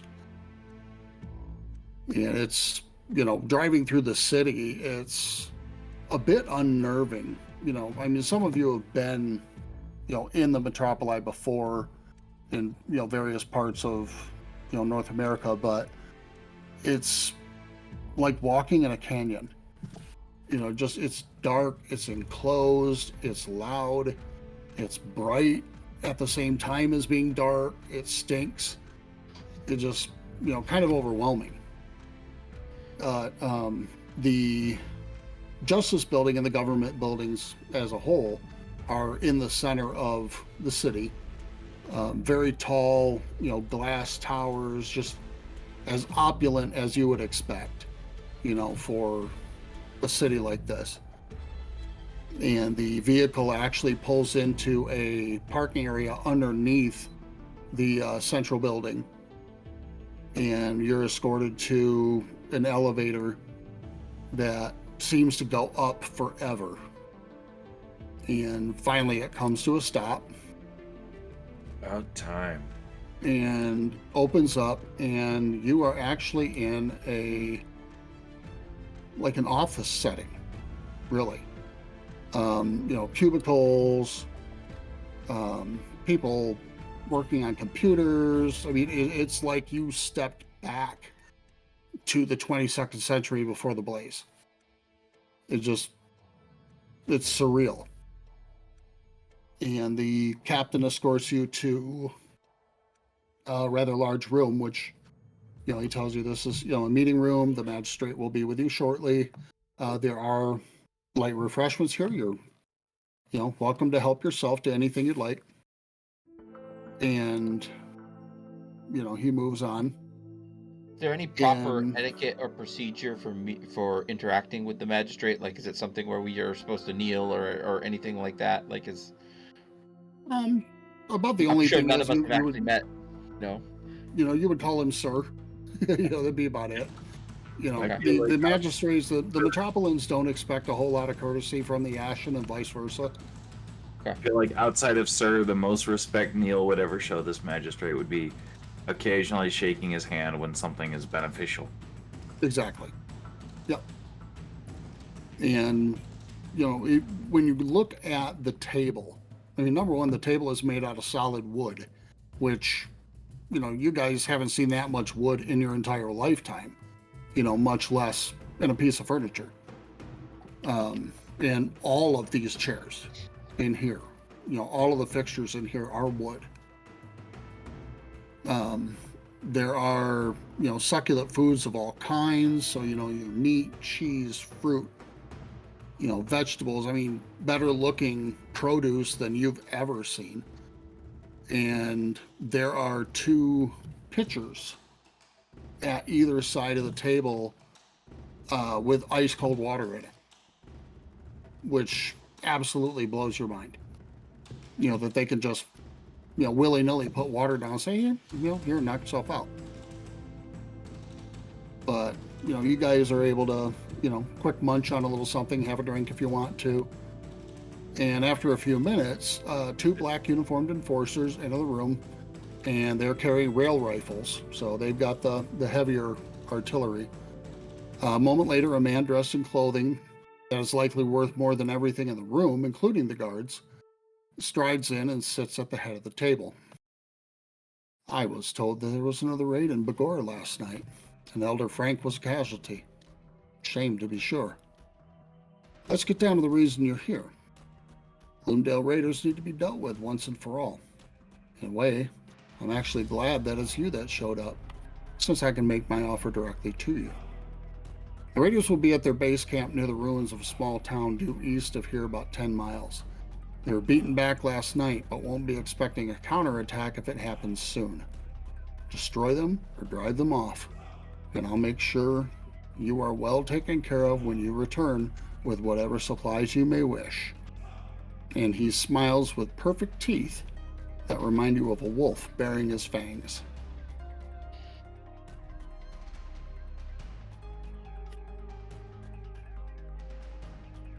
What sort of? Oh, go ahead. May I ask one personal favor? You may.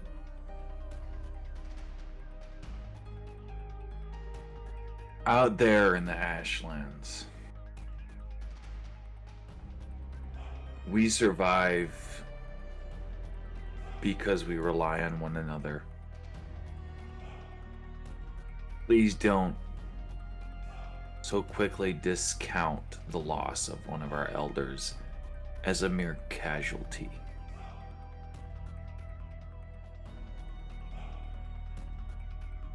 Her loss diminishes us all. Have you had raider attacks here? Yes, they've been attacking the water pumping stations outside of the city. We're afraid that they may try to move on the power plant south of here.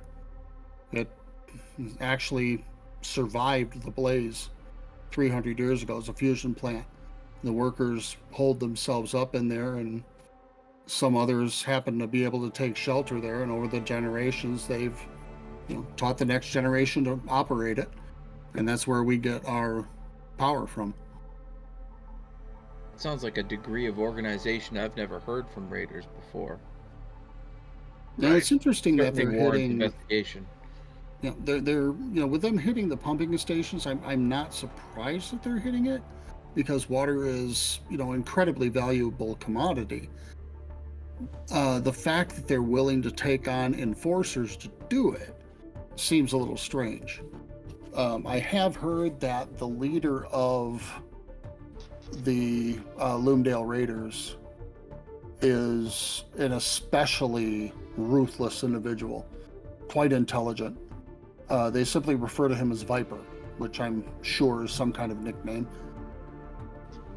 But he seems to be the guiding hand behind these raids and operations that they've been doing. Interesting.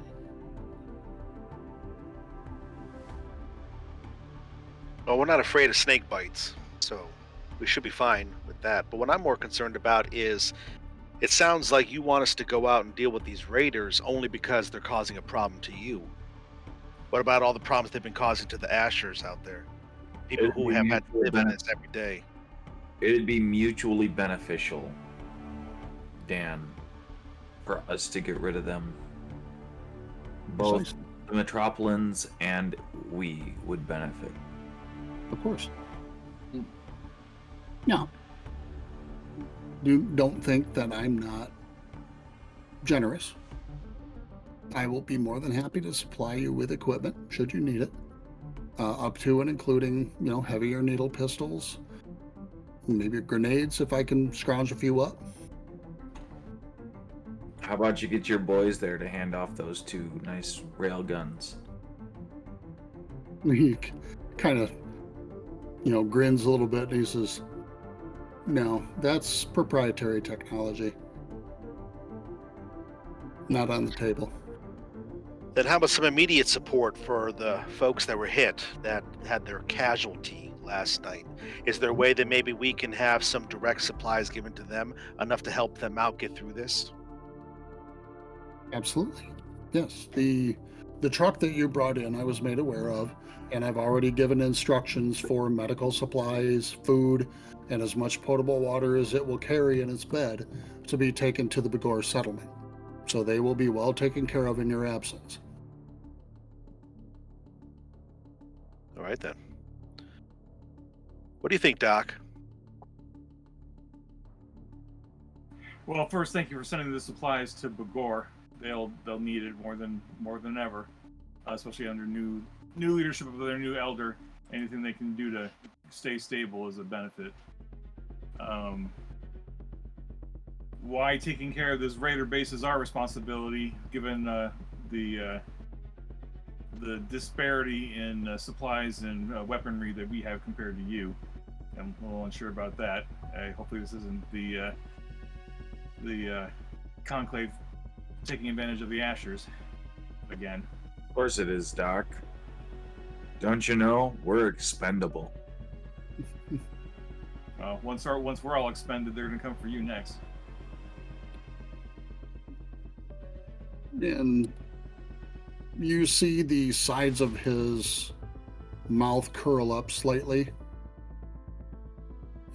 with the statement of being expendable, but he pretty much remains silent and doesn't say anything further. And he waits until you've had your chance to discuss things between yourself, and just, if there are any equipment requisitions, I will have the captain come in here. You may give them to him, and he will outfit you. What's on the table for us?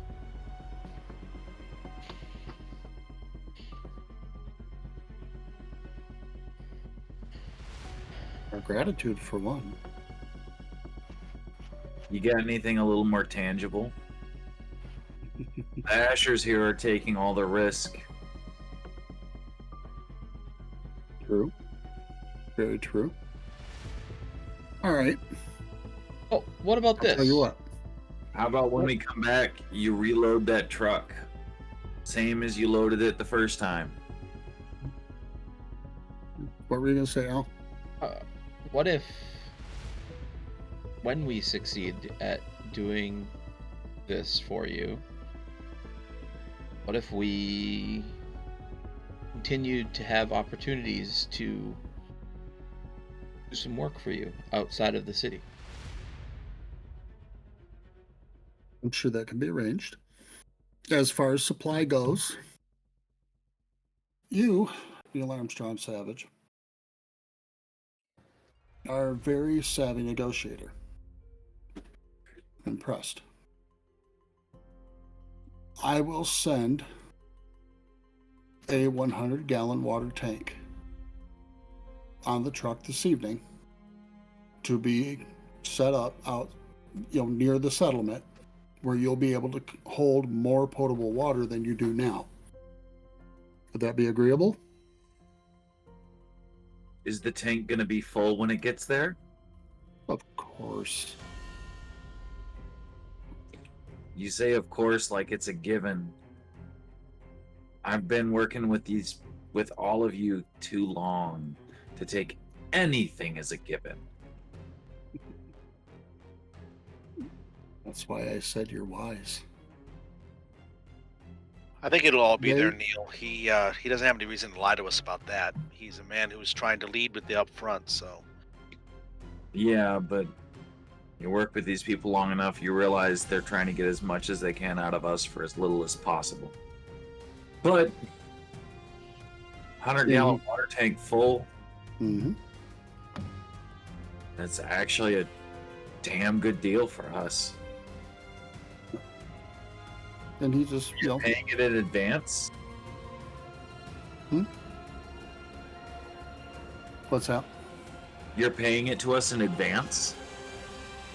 I'm sending it as a gesture of goodwill for your involvement. Whether you return or do not return, the tank is theirs. Is that amenable?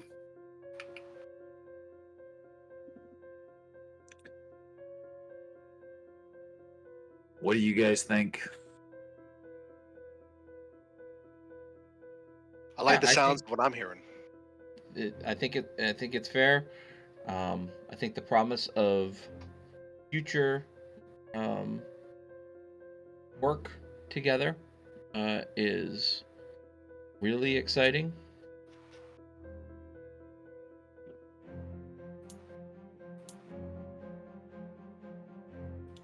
Plus, I think that we need to figure out what's going on with this Viper and their recent changes of tactics, so to speak. And Definitely. what were you saying, John? think I'd still like one of those heavy pistols.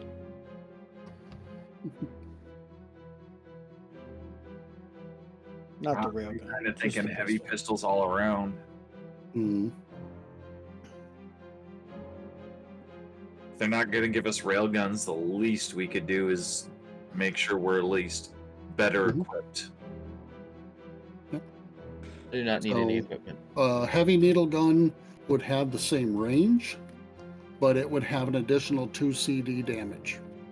Mhm. So they hit hard. Why? They're one of definitely not them a is not rail light. gun, but Don't need the rail gun. If I can do 2 more, that puts me at 9, right? It's pretty good. Yep. which means somebody's gonna hurt if I have to shoot them. Yep. Like any Doesn't other work. weapon, it's a matter of skill. Which I have with these. hmm And he, glances around the room one more time and just, okay. It appears we have an agreement. I will send the captain in. He will give you your requisitions and send you on your way. Good day, gentlemen. Ma'am. And he leaves the room with the 2 guards immediately flanking him. And, the captain steps in and just, well, if you'll follow me. Real And quick, before the What's captain walks in, as soon as their backs are turned, Neil's just like,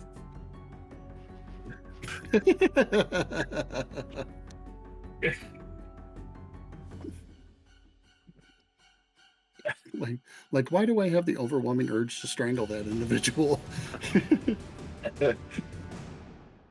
I don't know. I'm not a huge fan of people who values my life less than his own because I don't live under his piece of junk dome. Right. What he would call his benevolent leadership that makes sure that everybody there is fed and clothed and has water. And all he asks in return is obedience. Uh-huh. Sounds like a crock to me. Pretty much. So you guys are, brought back to where the gate was, where you brought the truck. And they, the captain makes sure that you get whatever it is that you've requested. I'm figuring, heavy needle guns all around. Heavy needle guns all around, light armor if we can get it all around. Mm-hmm. Yeah, they'll part with like a light. I don't want to call it Kevlar because it's not, but it's a ballistic nylon, fabric type thing. So basically, everybody would have a point of resistance from armor. Oh, good. Go to 3 now. Then I go against the environment. 2 otherwise. I'll take it. Again, I would not take either of those things. It'll just slow me down. Yeah, as an Ashlander, that's probably true.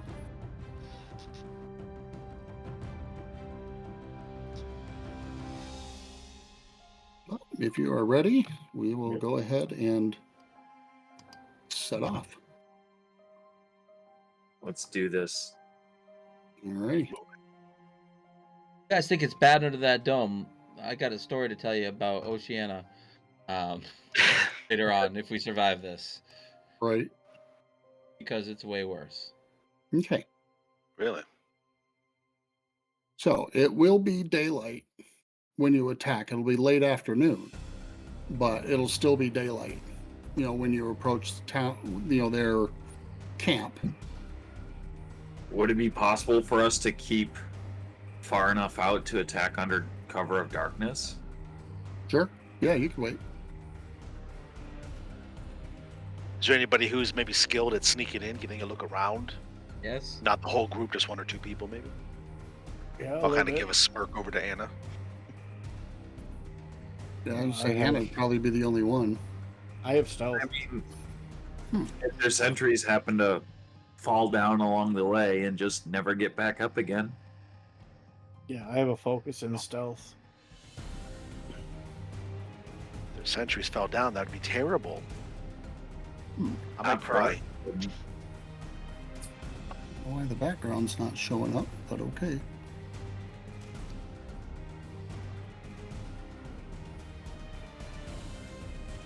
Are you guys able to see the map? I see a map. I think you need a few more enemies on this map, Troy.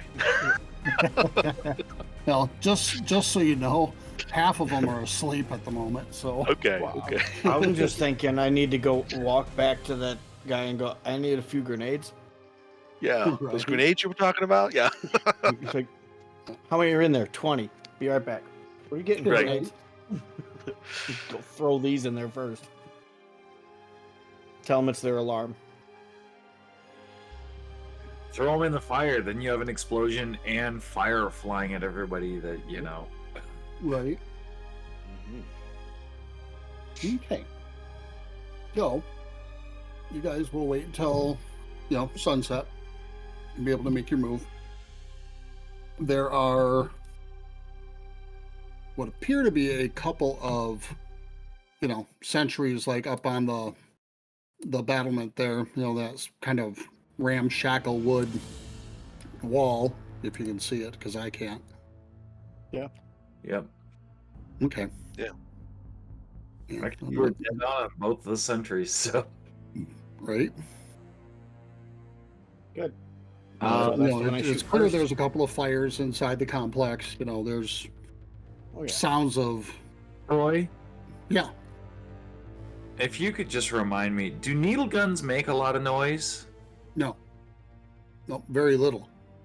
It's it's literally an electromagnet. So the only sound that would happen would be a slight pop, as the needle passes the speed of sound, but it wouldn't be like the thunderclap of an actual firearm.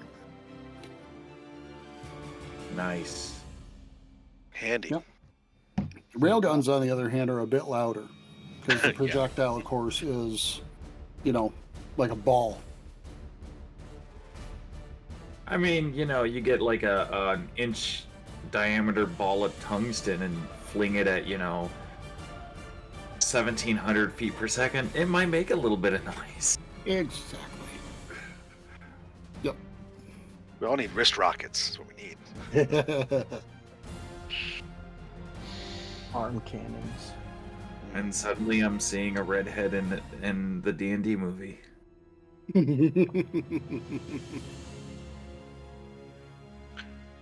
So Troy, Alrighty, guys. we had some time to wait for cover of darkness, right? Yeah. Yep.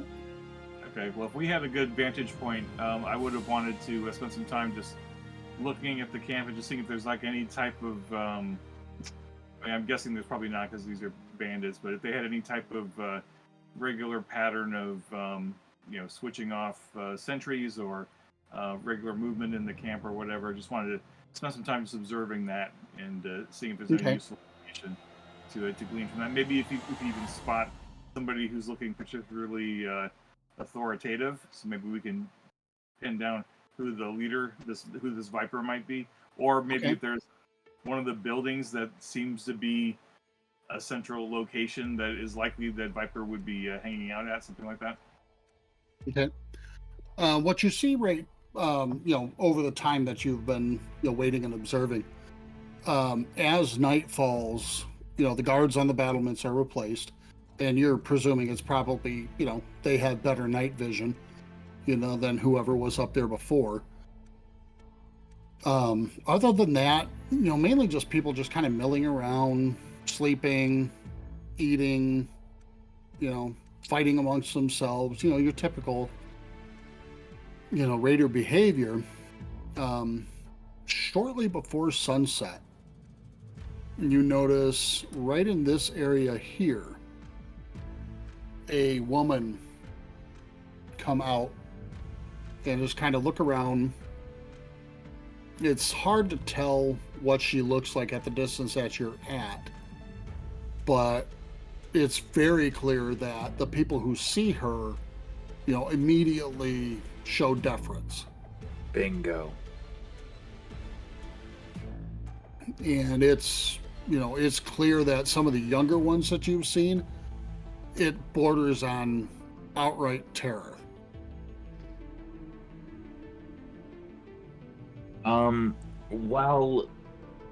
While that's going on, Mm-hmm. through the time that we're waiting, if I'm looking, I'm trying to gauge the weather Mm-hmm. to see if this is going to be a night, if it's going to be like a bright full moon, or if it's going to be like a new moon, or if it's going to be, if we're going to have like an ash storm. Well, the wind doesn't seem to be up at the moment, so you're not thinking there's going to be much in the lines of that. But there also doesn't seem to be much of a cloud cover, which is actually kind of unusual, for this time of year. Right now, the moon is most definitely casting a glow. It's about 99% full. So, for all intents and purposes, you got a full moon going on right now. We wait for night, and it gives us the hardest scenario possible for night. Just our luck. Okay. Well, it's going to be on the fun, bright right? side, there's going to be a lot more shadows. Mm-hmm.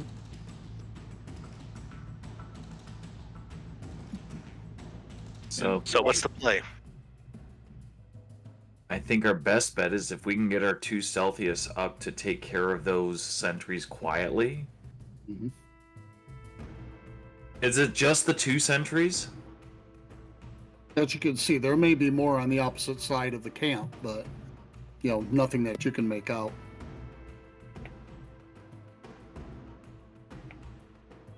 If we can Well, if remove... we take out the two that are on this side and then potentially scale the wall, we'll be able to see the other side and see if there's more sentries. Real quick, as we are doing all of this, Mm-hmm. can I use my detect water talent to see if there's any water in this vicinity? Sure. Absolutely. Yep. So you kind of walk. You've gotten used to walking in, like slowly expanding circles when you do it. It just, you don't know if it makes a difference, but it's just kind of a habit you've got.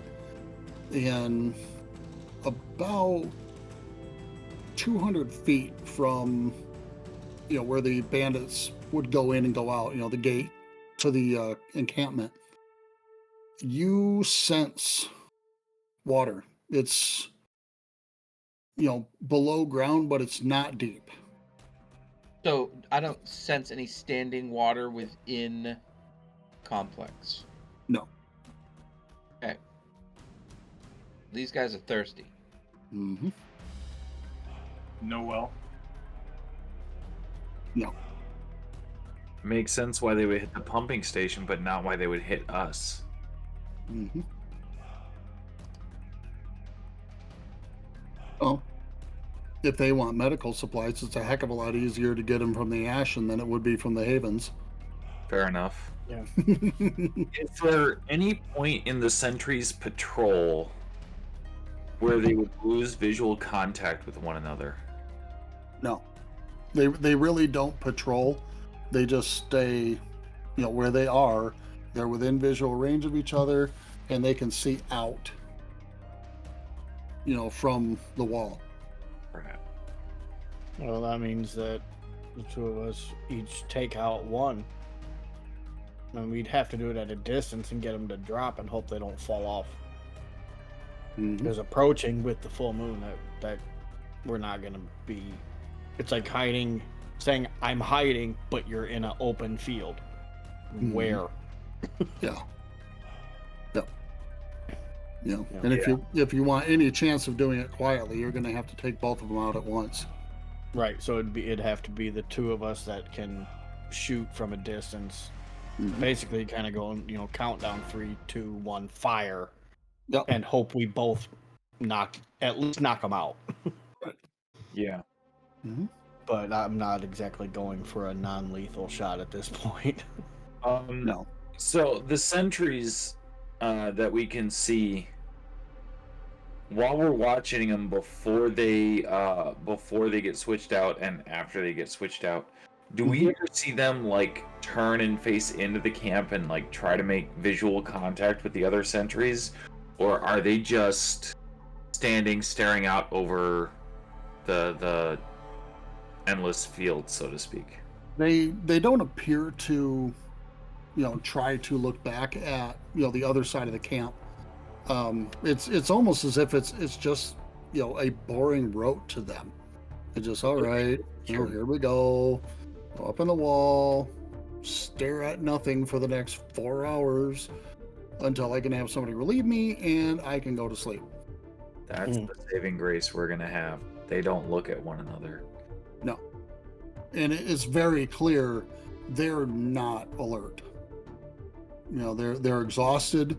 There's been a raid. They've lost several of their number. They're licking their wounds more than anything. Yeah, I think our best bet is to get our two stealthiest in close, remove those sentries, and try to get in and get rid of as many as we can. And, you've got a crossbow and a recurve bow, so you've got some, decent range for taking out the two sentries. Oh yeah, crossbow. What if I went in and tried to parlay with Viper? Propose a water share. Okay. Yeah, Playing you can try devil's that. advocate. You've got no allegiance to that dome. They're giving us free water. Helping them. Playing devil's advocate. Why? Oh, my character's trying to unite people, not kill people. Fair enough. So it's one of my values. Yeah, I was gonna say that's one of our values. Yep. It's basically the philosophy that there's less than 1% of humanity left. If we keep killing each other, eventually that's going to drop even further. And Yeah. if it goes badly, And that's kind of a value your that's plan. together, but I also know that there are some people that just aren't gonna play nice. Well, if Viper doesn't play nice, we can always bite her back then. Like you could still take out the sentries if things start going badly. The problem is if you go in and parlay, the entire camp will be awake. Possibly. Were you planning on going inside the encampment itself, or just approaching the front gate? I would get whoever's attention I can and tell them to bring me Viper or bring me to Viper. Okay. Alrighty. Now, it probably is a horrible idea, but it is a distraction. Yep. And if may nothing also else, it gives you an opportunity to do something other than just try to bulldoze your way through. So I just wish we'd have like a stun grenade. If things go wrong. This will be. Well, I'll be happy to go in with you. And something I'm thinking about is if you walk in there with a doctor, they're going to be a little less likely to kill you outright. So please. Doc, Need you guys on the outside for if things go bad, just to start taking out the sentries. yeah, but we have no way to communicate. What if And you really want to go in there alone? If the doc goes in with you, here's the thing. He can also take the guise of offering medical aid. Doc, give me your heavy needle. I didn't even take one. I don't have a use for it. Anna, I'll go with you. There's been enough killing. And one thing you can do too, and when you're at the gate, you're going to be hearing the conversation. They're not. You can easily, signal to the others, hey, this is going well, or get ready. Well, that's why I was thinking if the doctor makes the guise of looking some people over and needing more light, he can get a torch. Sure. And if he gets a torch and things start going really bad, you just find something that could be Burn. really problematic if it was on fire and Right. put a torch on it. Right. Well, Well, it's Throws not it very into the hard air for as a horse. flare. Troy, I have a question. I've got, in terms of like just the technology of the setting, right? I've got a flashlight and a phone listed on my sheet. Like, Yeah. do we? Phones, like- Because you are you're a metropolitan, if I remember correctly. Right. Yeah. So yes, you do have a phone, which would have been 22nd century technology. So batteries are a thing of the past. The thing's going to last for bloody ever, unless you shatter it or something. Flashlight's the same thing. I mean, it's a small unit. It's enough to let you walk where you're not going to stub your toe, but It doesn't it's have a useful. battery, or it doesn't have that big a battery. Yeah, it's same thing. If you can make capacitors micro, making almost eternal batteries is not going to be that hard a thing. Mm-hmm. Yeah. Does anybody else have a phone? I do. You have a phone, so I could either signal you on the phone, or I could just use my flashlight and give you a couple flashes. It may not be that powerful, but I'm sure in the dark it would be enough to see, right? Right. Yeah, So- absolutely. Well, and if you aim the flashlight towards the smoke is denser than regular air, Mhm. and so the smoke will light up. And if you do like one flash for good, two flash for bad, if we see one flash, we wait. If we see two flashes, we Running. drop those sentries and start rolling in heavy. Sounds like a plan. Works for me. Okay. So I'll remember, under my breath to the doctor, be like, "It is just easier to call me too." just remember, one good, two bad. Aim One for good, the smoke. hmm Where would you say the entrance to this base is, Troy? I'm guessing it's right here. What was that now? The entrance The entrance to the probably base over is here Is it here, on the east, I would guess. or is it over here? I mean, You can't see the map right now, remember? Oh yeah, that's yeah, right. I can't see the map.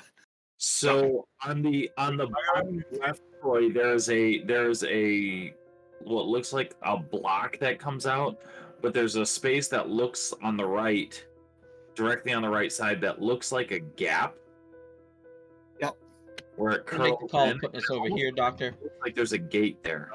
hmm That's where it is. Okay, got it. Perfect too, because now the sentries will look the other way as two random people walk in, Right. Yeah. and we can try to move up close to the back wall. Right. And either we have a small army on our side, or you just have the surprise on them. Right. Do the sentries turn and look into the camp when two strangers come in? They're more paying attention to the strangers. Good. And just, of course they call out, hey, wait a minute. Theoretically, use that to get right up to the wall. hmm So the two sentries challenge, Doc and Anna there. And this will be a communicating skill. And I would entertain insight or even will. You're trying to project confidence, project a idea. All right. So, You want to take the lead, Anna? I mean, I think that I would do insight plus communicating. Mm-hmm. And Doctor, would you assist? Yeah, absolutely. Is there an assist mechanic in Ashland? Yes, indeed. Yeah, absolutely. I'll assist you. Right, so can I? Is there determination spends in this game? Was there a what? Is there determination spends in this game? Yes. Each one of you have a point of grit. Grit Okay. would be determination. So, and the Nice. Determination spends are basically the same as they would be in STA. The options. All right. So I have a value that's we must unite or go extinct. Mm-hmm. So I would assume that I am playing to that value. Yep. To go for a perfect opportunity here on this roll. Absolutely. Let's see. What do we have for fortune? Do we still have one? I think we got 6. But yeah, we Yeah, filled we up. pulled. That's right. So, yep, we have 6. Okay, so here's what we're gonna do. I'm gonna spend a value for perfect opportunity. Mm-hmm. Are you using the new style in this game or the old style of determination, Troy? The old style. Okay, thank you. Yep. So the first die is assumed to have rolled a 1. Mm-hmm.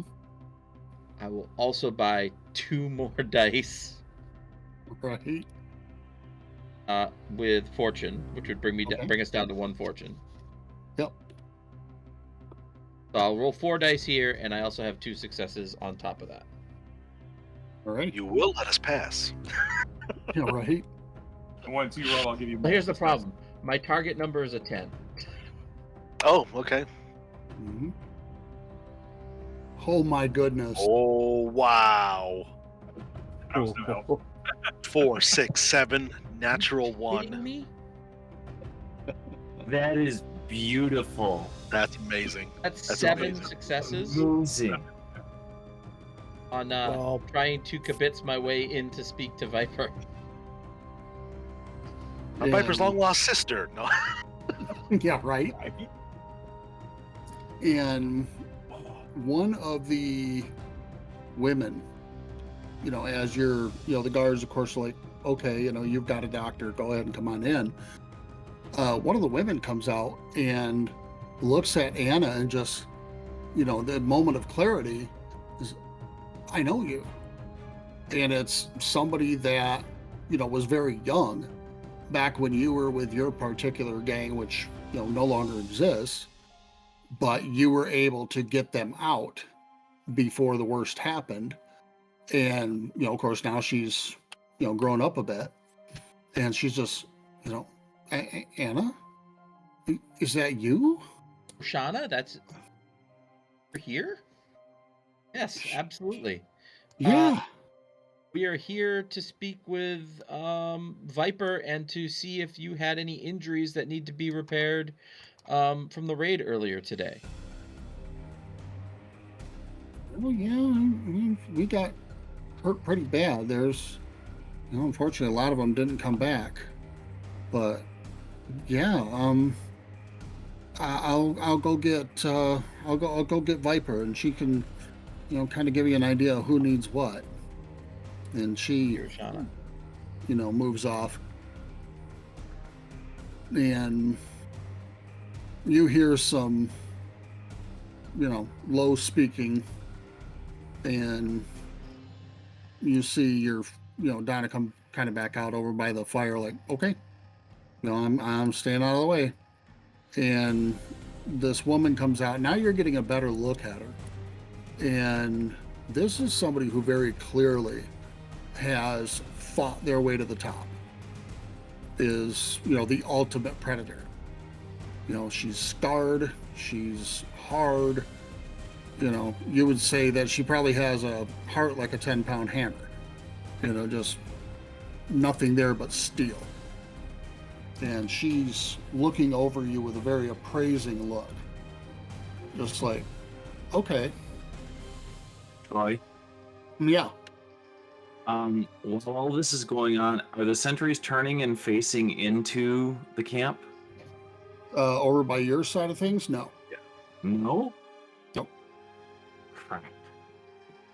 No. When you got a boss that is willing to gut you if you do something stupid, you keep looking the direction that they tell you to. Even if there's nothing out there.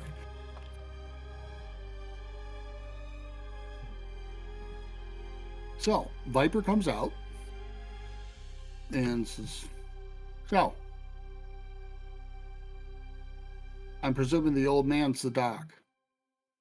He's here to offer any assistance to any injuries that were sustained in the raid earlier today. That's I'm kind of here to tell you about something interesting that has happened to us, and to see if there's a way that we might be able to navigate these circumstances together. him. He doesn't even crack a smile. It's almost impossible to read her expression. And she just says, it's interesting that you know about that raid. Oh, I was there. Yeah, I was going to say that tells me exactly where you came from. So that gives me a pretty good reason to kill both of you. You could, but I also know that you don't have any water here right now. And the deal I just made with the dome gave us more water than we could use in a week. So I think that there's a way that we can work this so that you all can get food, you can all get water, and we can all have food, and we can all have water. And they'd be the ones paying for it. And why wouldn't I just come and take it?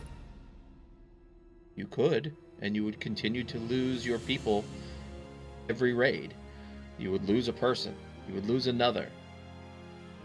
You've had enough loss. No, maybe you have. I keep getting more. That is on your shoulders. I'm offering you an easy solution to what... I mean, you're way smarter than the rest of the people in this little conclave that you have here. You know that being given water for doing next to nothing has value. True. Very true.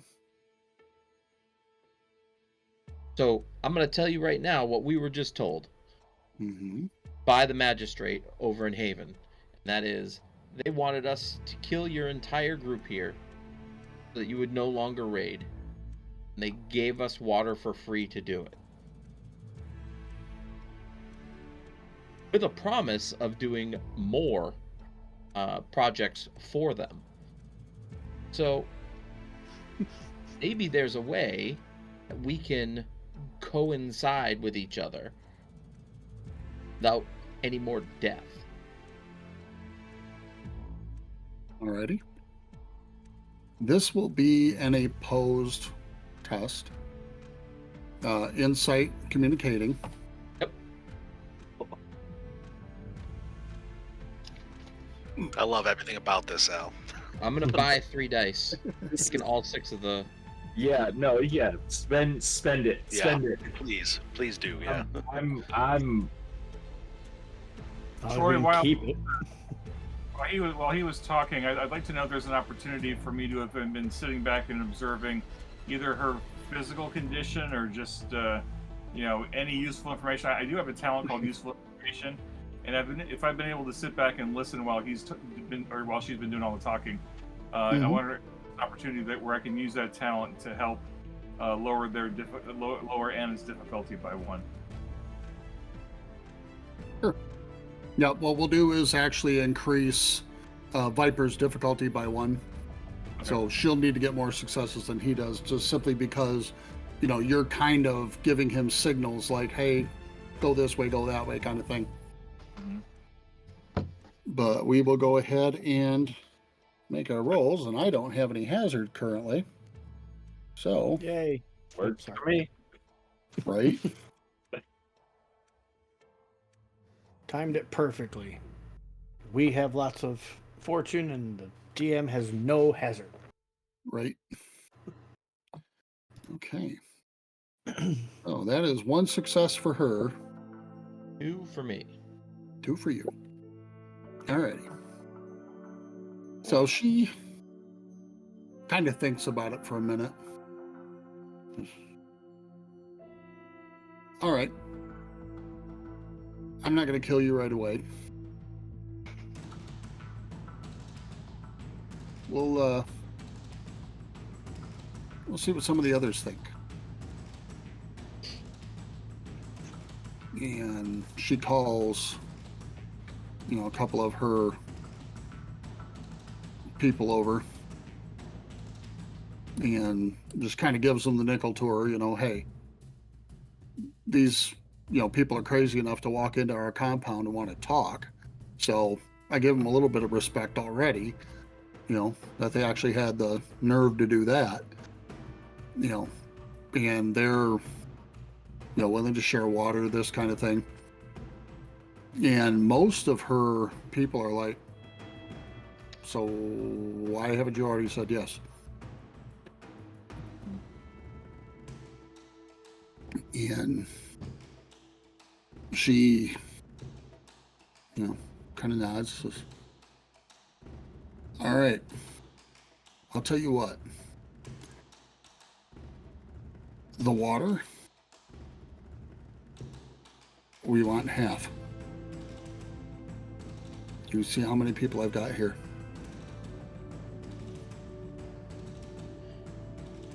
Have yourself a deal. Half of the water. We're getting a shipment this evening. We will bring half to you. And she looks past you at Dr. Johnson and says, and we can call him when we need to. I'll throw one more thing in there. If you raid a water station, the power plant, the deal's off. Fair enough. You should at least allow your people to be nourished and strong, and hopefully it'll give us an opportunity to work together rather than killing each other every step of the way. All right. There's plenty out there that you guys can raid where there aren't people. The ash has not been fully investigated, and you know that well. I do. Perhaps I'm going to tell you right now, I've had some scouts that have come back from north of here, about 2 days. And one of them is, for lack of a better term, was scared nearly to death. His hair has turned white. He's not able to speak at all, and was literally had to be led home by the scout that was with him. We don't know what he saw. We can't get him to speak, but be warned, if there's something out there that can frighten a man that bad, it's going to be dangerous. And we don't know. It would be better to have allies than enemies to face this threat. Right. Okay. You've convinced me. Well done. I respect you. We'll revisit this when we need to. But for now, I'll have them stand down. Well, you'll have your water by high sun tomorrow. And if the city lied to me, that people under that dome don't deliver, well then we've got another enemy that we can focus on. That we do. All right. You've had the nerve to walk into this gate. I would imagine you have the intelligence to walk back out. I do. And we'll be expecting that water. I'll be, as soon as the doctor's finishing patching up that last, it's like a child, we will walk away peacefully. Yep. All right. And she, really doesn't say another word, and, kind of moves her way back to where she had been before, and kind of looks at the others like, what are you standing around for? I got your opinion, now go away. And everybody just kind of scatters like, yep, nope. I want her looking at me. Is there a signal? Well, we did get a notification that we should get our guns ready, but nothing that said fire. Right, that's why I'm saying, like, we had the phones and we had a flashlight signal, so I'm sitting there, behind this heavy needle pistol, going, Yeah. Sent you a text On message edge. over here. Said, get those guns ready. I mean, I've literally As soon got as my we're out. crossbow pointed at one of them, going, "I'm gonna take him out. I'm gonna take him out." Why are you walking back over here? I thought I was taking him out. Yeah, I think Then you'll get But yeah, a text message that says we're I'm good. presuming Dr. Johnson sends the quick signal. yeah, You know, yeah, so hey, we- all trying to clear. send it, or the equivalent or something. Yeah. Yeah, they did it, guys. We're good here. So I'm gonna do something. I feel like is in character, but also out of character. Hmm. As soon as I get told that we're good, I'm going to walk close enough in that the closest sentry to me can identify that I'm there, Hmm. and watch them as they watch me slowly holster the needle pistol, and then back off into the darkness. Right. And yeah, the eyes kind of go wide, like, how the hell did he get there? And he kind of glances over at the other sentry, and the other sentry is kind of looking at him like, "What's your problem?" Just he didn't even see anything. So now he's thinking he saw a ghost. He's like, "All right." He was sitting there all up on the wall. It's like, oh, it's kind of hot tonight. It's not too bad though. I mean, it's darkness forever. Right. Poor guy. When he comes back, Daniel's gonna shoot. Neil will look like that was. He doesn't say anything, but the look is clearly one of he wasn't. He thought that was dumb. And we'll say He wasn't sure. he should've along the done that. way, you owe them half the water that we're getting. But they've also promised to not raid anything in the vicinity of the dome. So as we continue to water? work for the dome, we can keep splitting our water with them. Did you tell them how much water we're getting? I did not. Good. That's good. And So half is relative then. however, they did say that there is some type of scary threat to the north that we might have to deal with at some point in time. But we'll worry about that another day. I'm tired. That's not today. Sure, there's a person up on the wall who's tired and very scared. Right. So why don't we head back to town Hmm. and we will send a messenger, because at this point, if the water truck is getting here tonight, Hmm. we might be able to send a messenger back on the water truck Right. and just tell them that the bandit threat has been neutralized. Alrighty. For now, anyway. Right. Yep. For now. Well, when you guys, They're gonna get greedy, right. and then we'll kill them all. So when you guys Give their get chance. about a mile outside of the settlement, Neil, it's not a voice, it's an impression. Just fear. And the strong feeling of running. Eyes up, weapons free. And then it fades as if it's moving away from See, the crossbow doesn't have a safety on it. you. Nope. But Is there as you, what's anything, that? is there anything out on the like edges of, like, obviously it's still new moon, so we're still gonna have, at least a Mhm. little bit of light for a little bit of distance.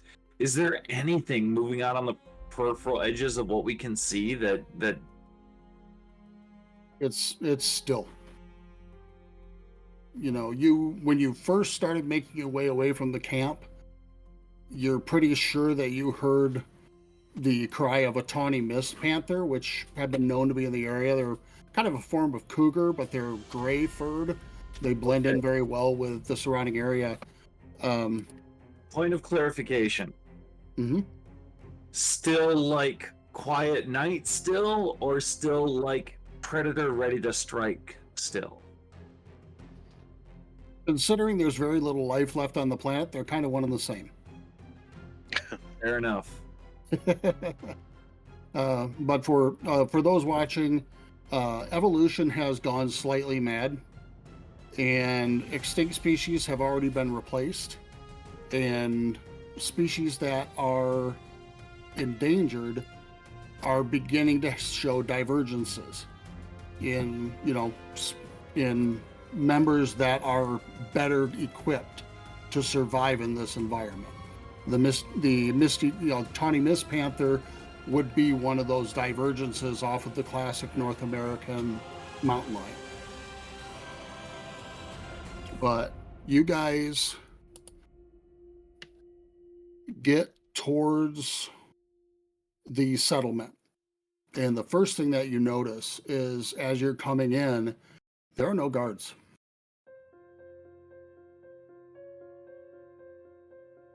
Weapons up. I'm And coming in hard. Anna, because you are an Ashlander, I will let you make the roll. This will be an insight plus surviving and a difficulty of 1. All right. I'll give you 1 by 1 dice. Okay. Is it? I don't think anything I have would come into play here. Do we still have fortune? No, I spent it all. Oh, that's right, you no. did. Oh, I still got 3 successes though. There Nice. you go. Okay. So that gives you a couple points of fortune. Looking for a 13. And you kind of freeze for a moment. It's not something you hear, or even see. It's just a slight scent on the air. And your gut just kind of clenches like, oh no. And turning to the rest of the group, it's, we need to move. We need to move now. We need to get to the caverns. A storm. And I'm rolling hard. Weapon up, just well, the stench of death greets you as you enter the tunnels. The bodies begin at the entrance and go all the way to the very back of the excavations. Every face is smeared with ash and blood, frozen in a look of absolute terror that chills you to the core. This was no beast attack, nor was it raiders taking revenge. It's almost as if they were frightened to death, and their hearts were moved where they lay. What could have happened here that killed every man, woman, and child? What new horror has Ashland created to torment mankind with? And that is the end of the adventure. Sure. Ooh. Wow, what a chilling ending. Troy, thank you so much. That was amazing. Thank you. Thank Wow. you. Thank you, guys. I appreciate it very much. Yeah, what a great time. Yeah, thank you. And thank you everybody for watching. This was amazing. Yes, this was our playthrough of Ashland, which you can get right now on Drive-Thru RPG, if I'm not mistaken. Yes, indeed. It is pretty much fun, but you want to give lots of money because it is a great thing. We've only scratched the surface of what all is out there in the game. So please go out there and back in and figure out what how you can bring it to your table and experience more of the Ashland yourself. Let's take a minute. Let's go through and have everybody just sign off, say who you are, who you played, and tell us where else we can find you out there on the internet and the web because, clearly everybody fell in love with you all tonight and they want to know where else you're at. So we'll go ahead. We will start with Troy because he's the man of the hour. Please, Troy, tell us a little bit more about what we can find out about Ashland, where we could find it, and what else we can expect from you. Please. Alrighty. Of course, I'm Troy Mepyans, creator of Ashland. Ashland is available on DTRPG, Drive-Thru RPG. In digital format, it is a pay what you want, suggested price of $10. I had a Twitter account, not That's quite a sure what steal. happened to That's a steal. it. But there is a Ashland group on Facebook. There's an Ashland Discord channel. So, and if you want to get a hold of me, would be just look up my name on Facebook, Troy Mepyans. You can contact me via Messenger, and I can give you additional information if you want it. And Oh no, you're gonna be the next Gary Gygax. People are gonna be messaging you for rules calls all the time. Hey, I got nothing else to do. I'm good for that. But other than that, I'm still a freelance writer for Star Trek, and I love my work, so it keeps me busy. And you do it so well. Thank you. yes, amazing. Yes, thank you so much. Well, let's about go. John?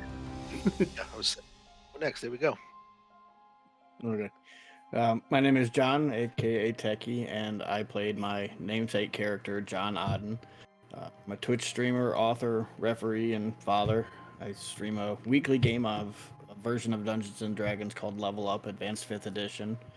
We play 7 to 11 p.m. on Eastern Standard Time every Sunday night in a world that I created called Mareth. And I also wrote the campaign. And I'm joined by 4 other streamers and 2 good friends, including my best friend Troy, who told our amazing story tonight. So come on by tomorrow night and listen to some more fun and adventure. Yes, indeed. Amazing. Love that. Nate? Oh no. I'm Nate Oddie. I mean, I'm the boring guy of the group. I don't really stream anywhere, although now that might be changing because this was a blast. What did I say? What did I say? The acting bug bite. Well, it's also the 28 years of tabletop RPG experience. It's like I got to do this more. This is my life. John got to play in a game that I in a world that I created that he was the bane of my existence, and I loved every minute of it. So I might have to start streaming some games in that world now. Excellent. Love to hear that. Very, very Welcome. happy. And I don't know who the 2 gents are, but you know what? Al, let's hear you next. All right.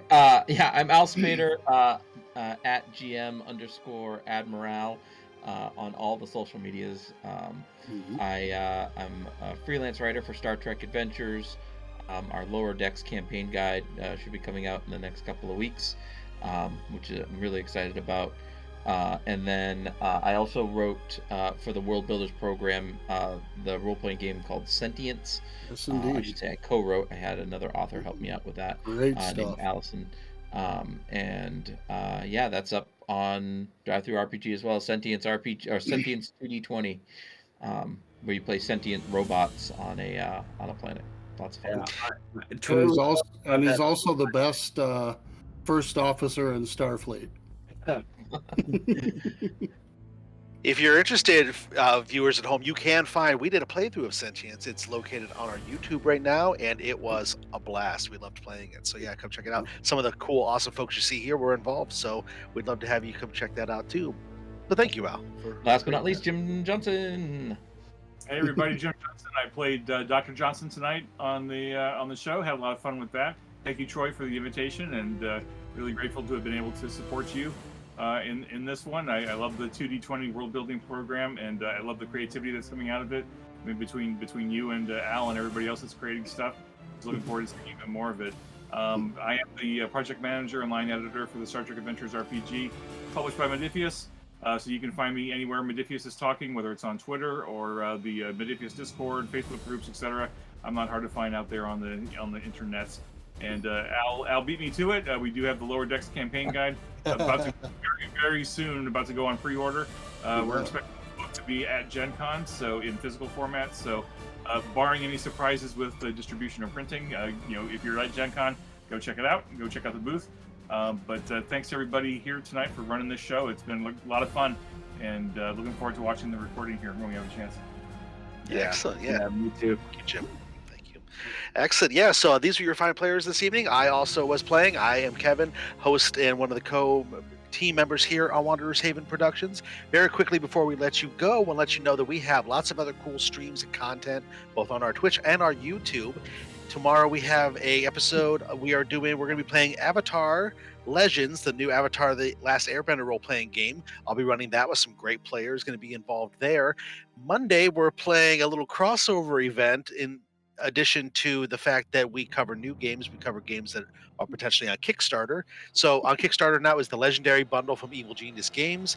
You can get rules for your Everyday Heroes campaigns having to do with Kong Skull Island and Pacific Rim. So we're having a little crossover event of Everyday Heroes. Yes, we're having a little crossover event of Pacific Rim, Skull Island. Ooh, knows what will happen there. So that'll be exciting. That'll be on Monday night. The stream tomorrow is at 2. The stream on Monday night is at 9. These are Eastern time. And of course, we have other cool things going on too. We continue our East Terra campaign run by Miko, another member of the board, on Wednesday at 9 p.m.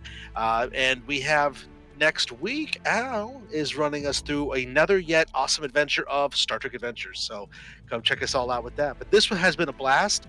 Thank you all so very much for playing and sitting down with us tonight. This was awesome. So Thank you. Thank you, everybody. And thank you all at home. And we'll see y'all next time, everybody. Good night. Thanks so much.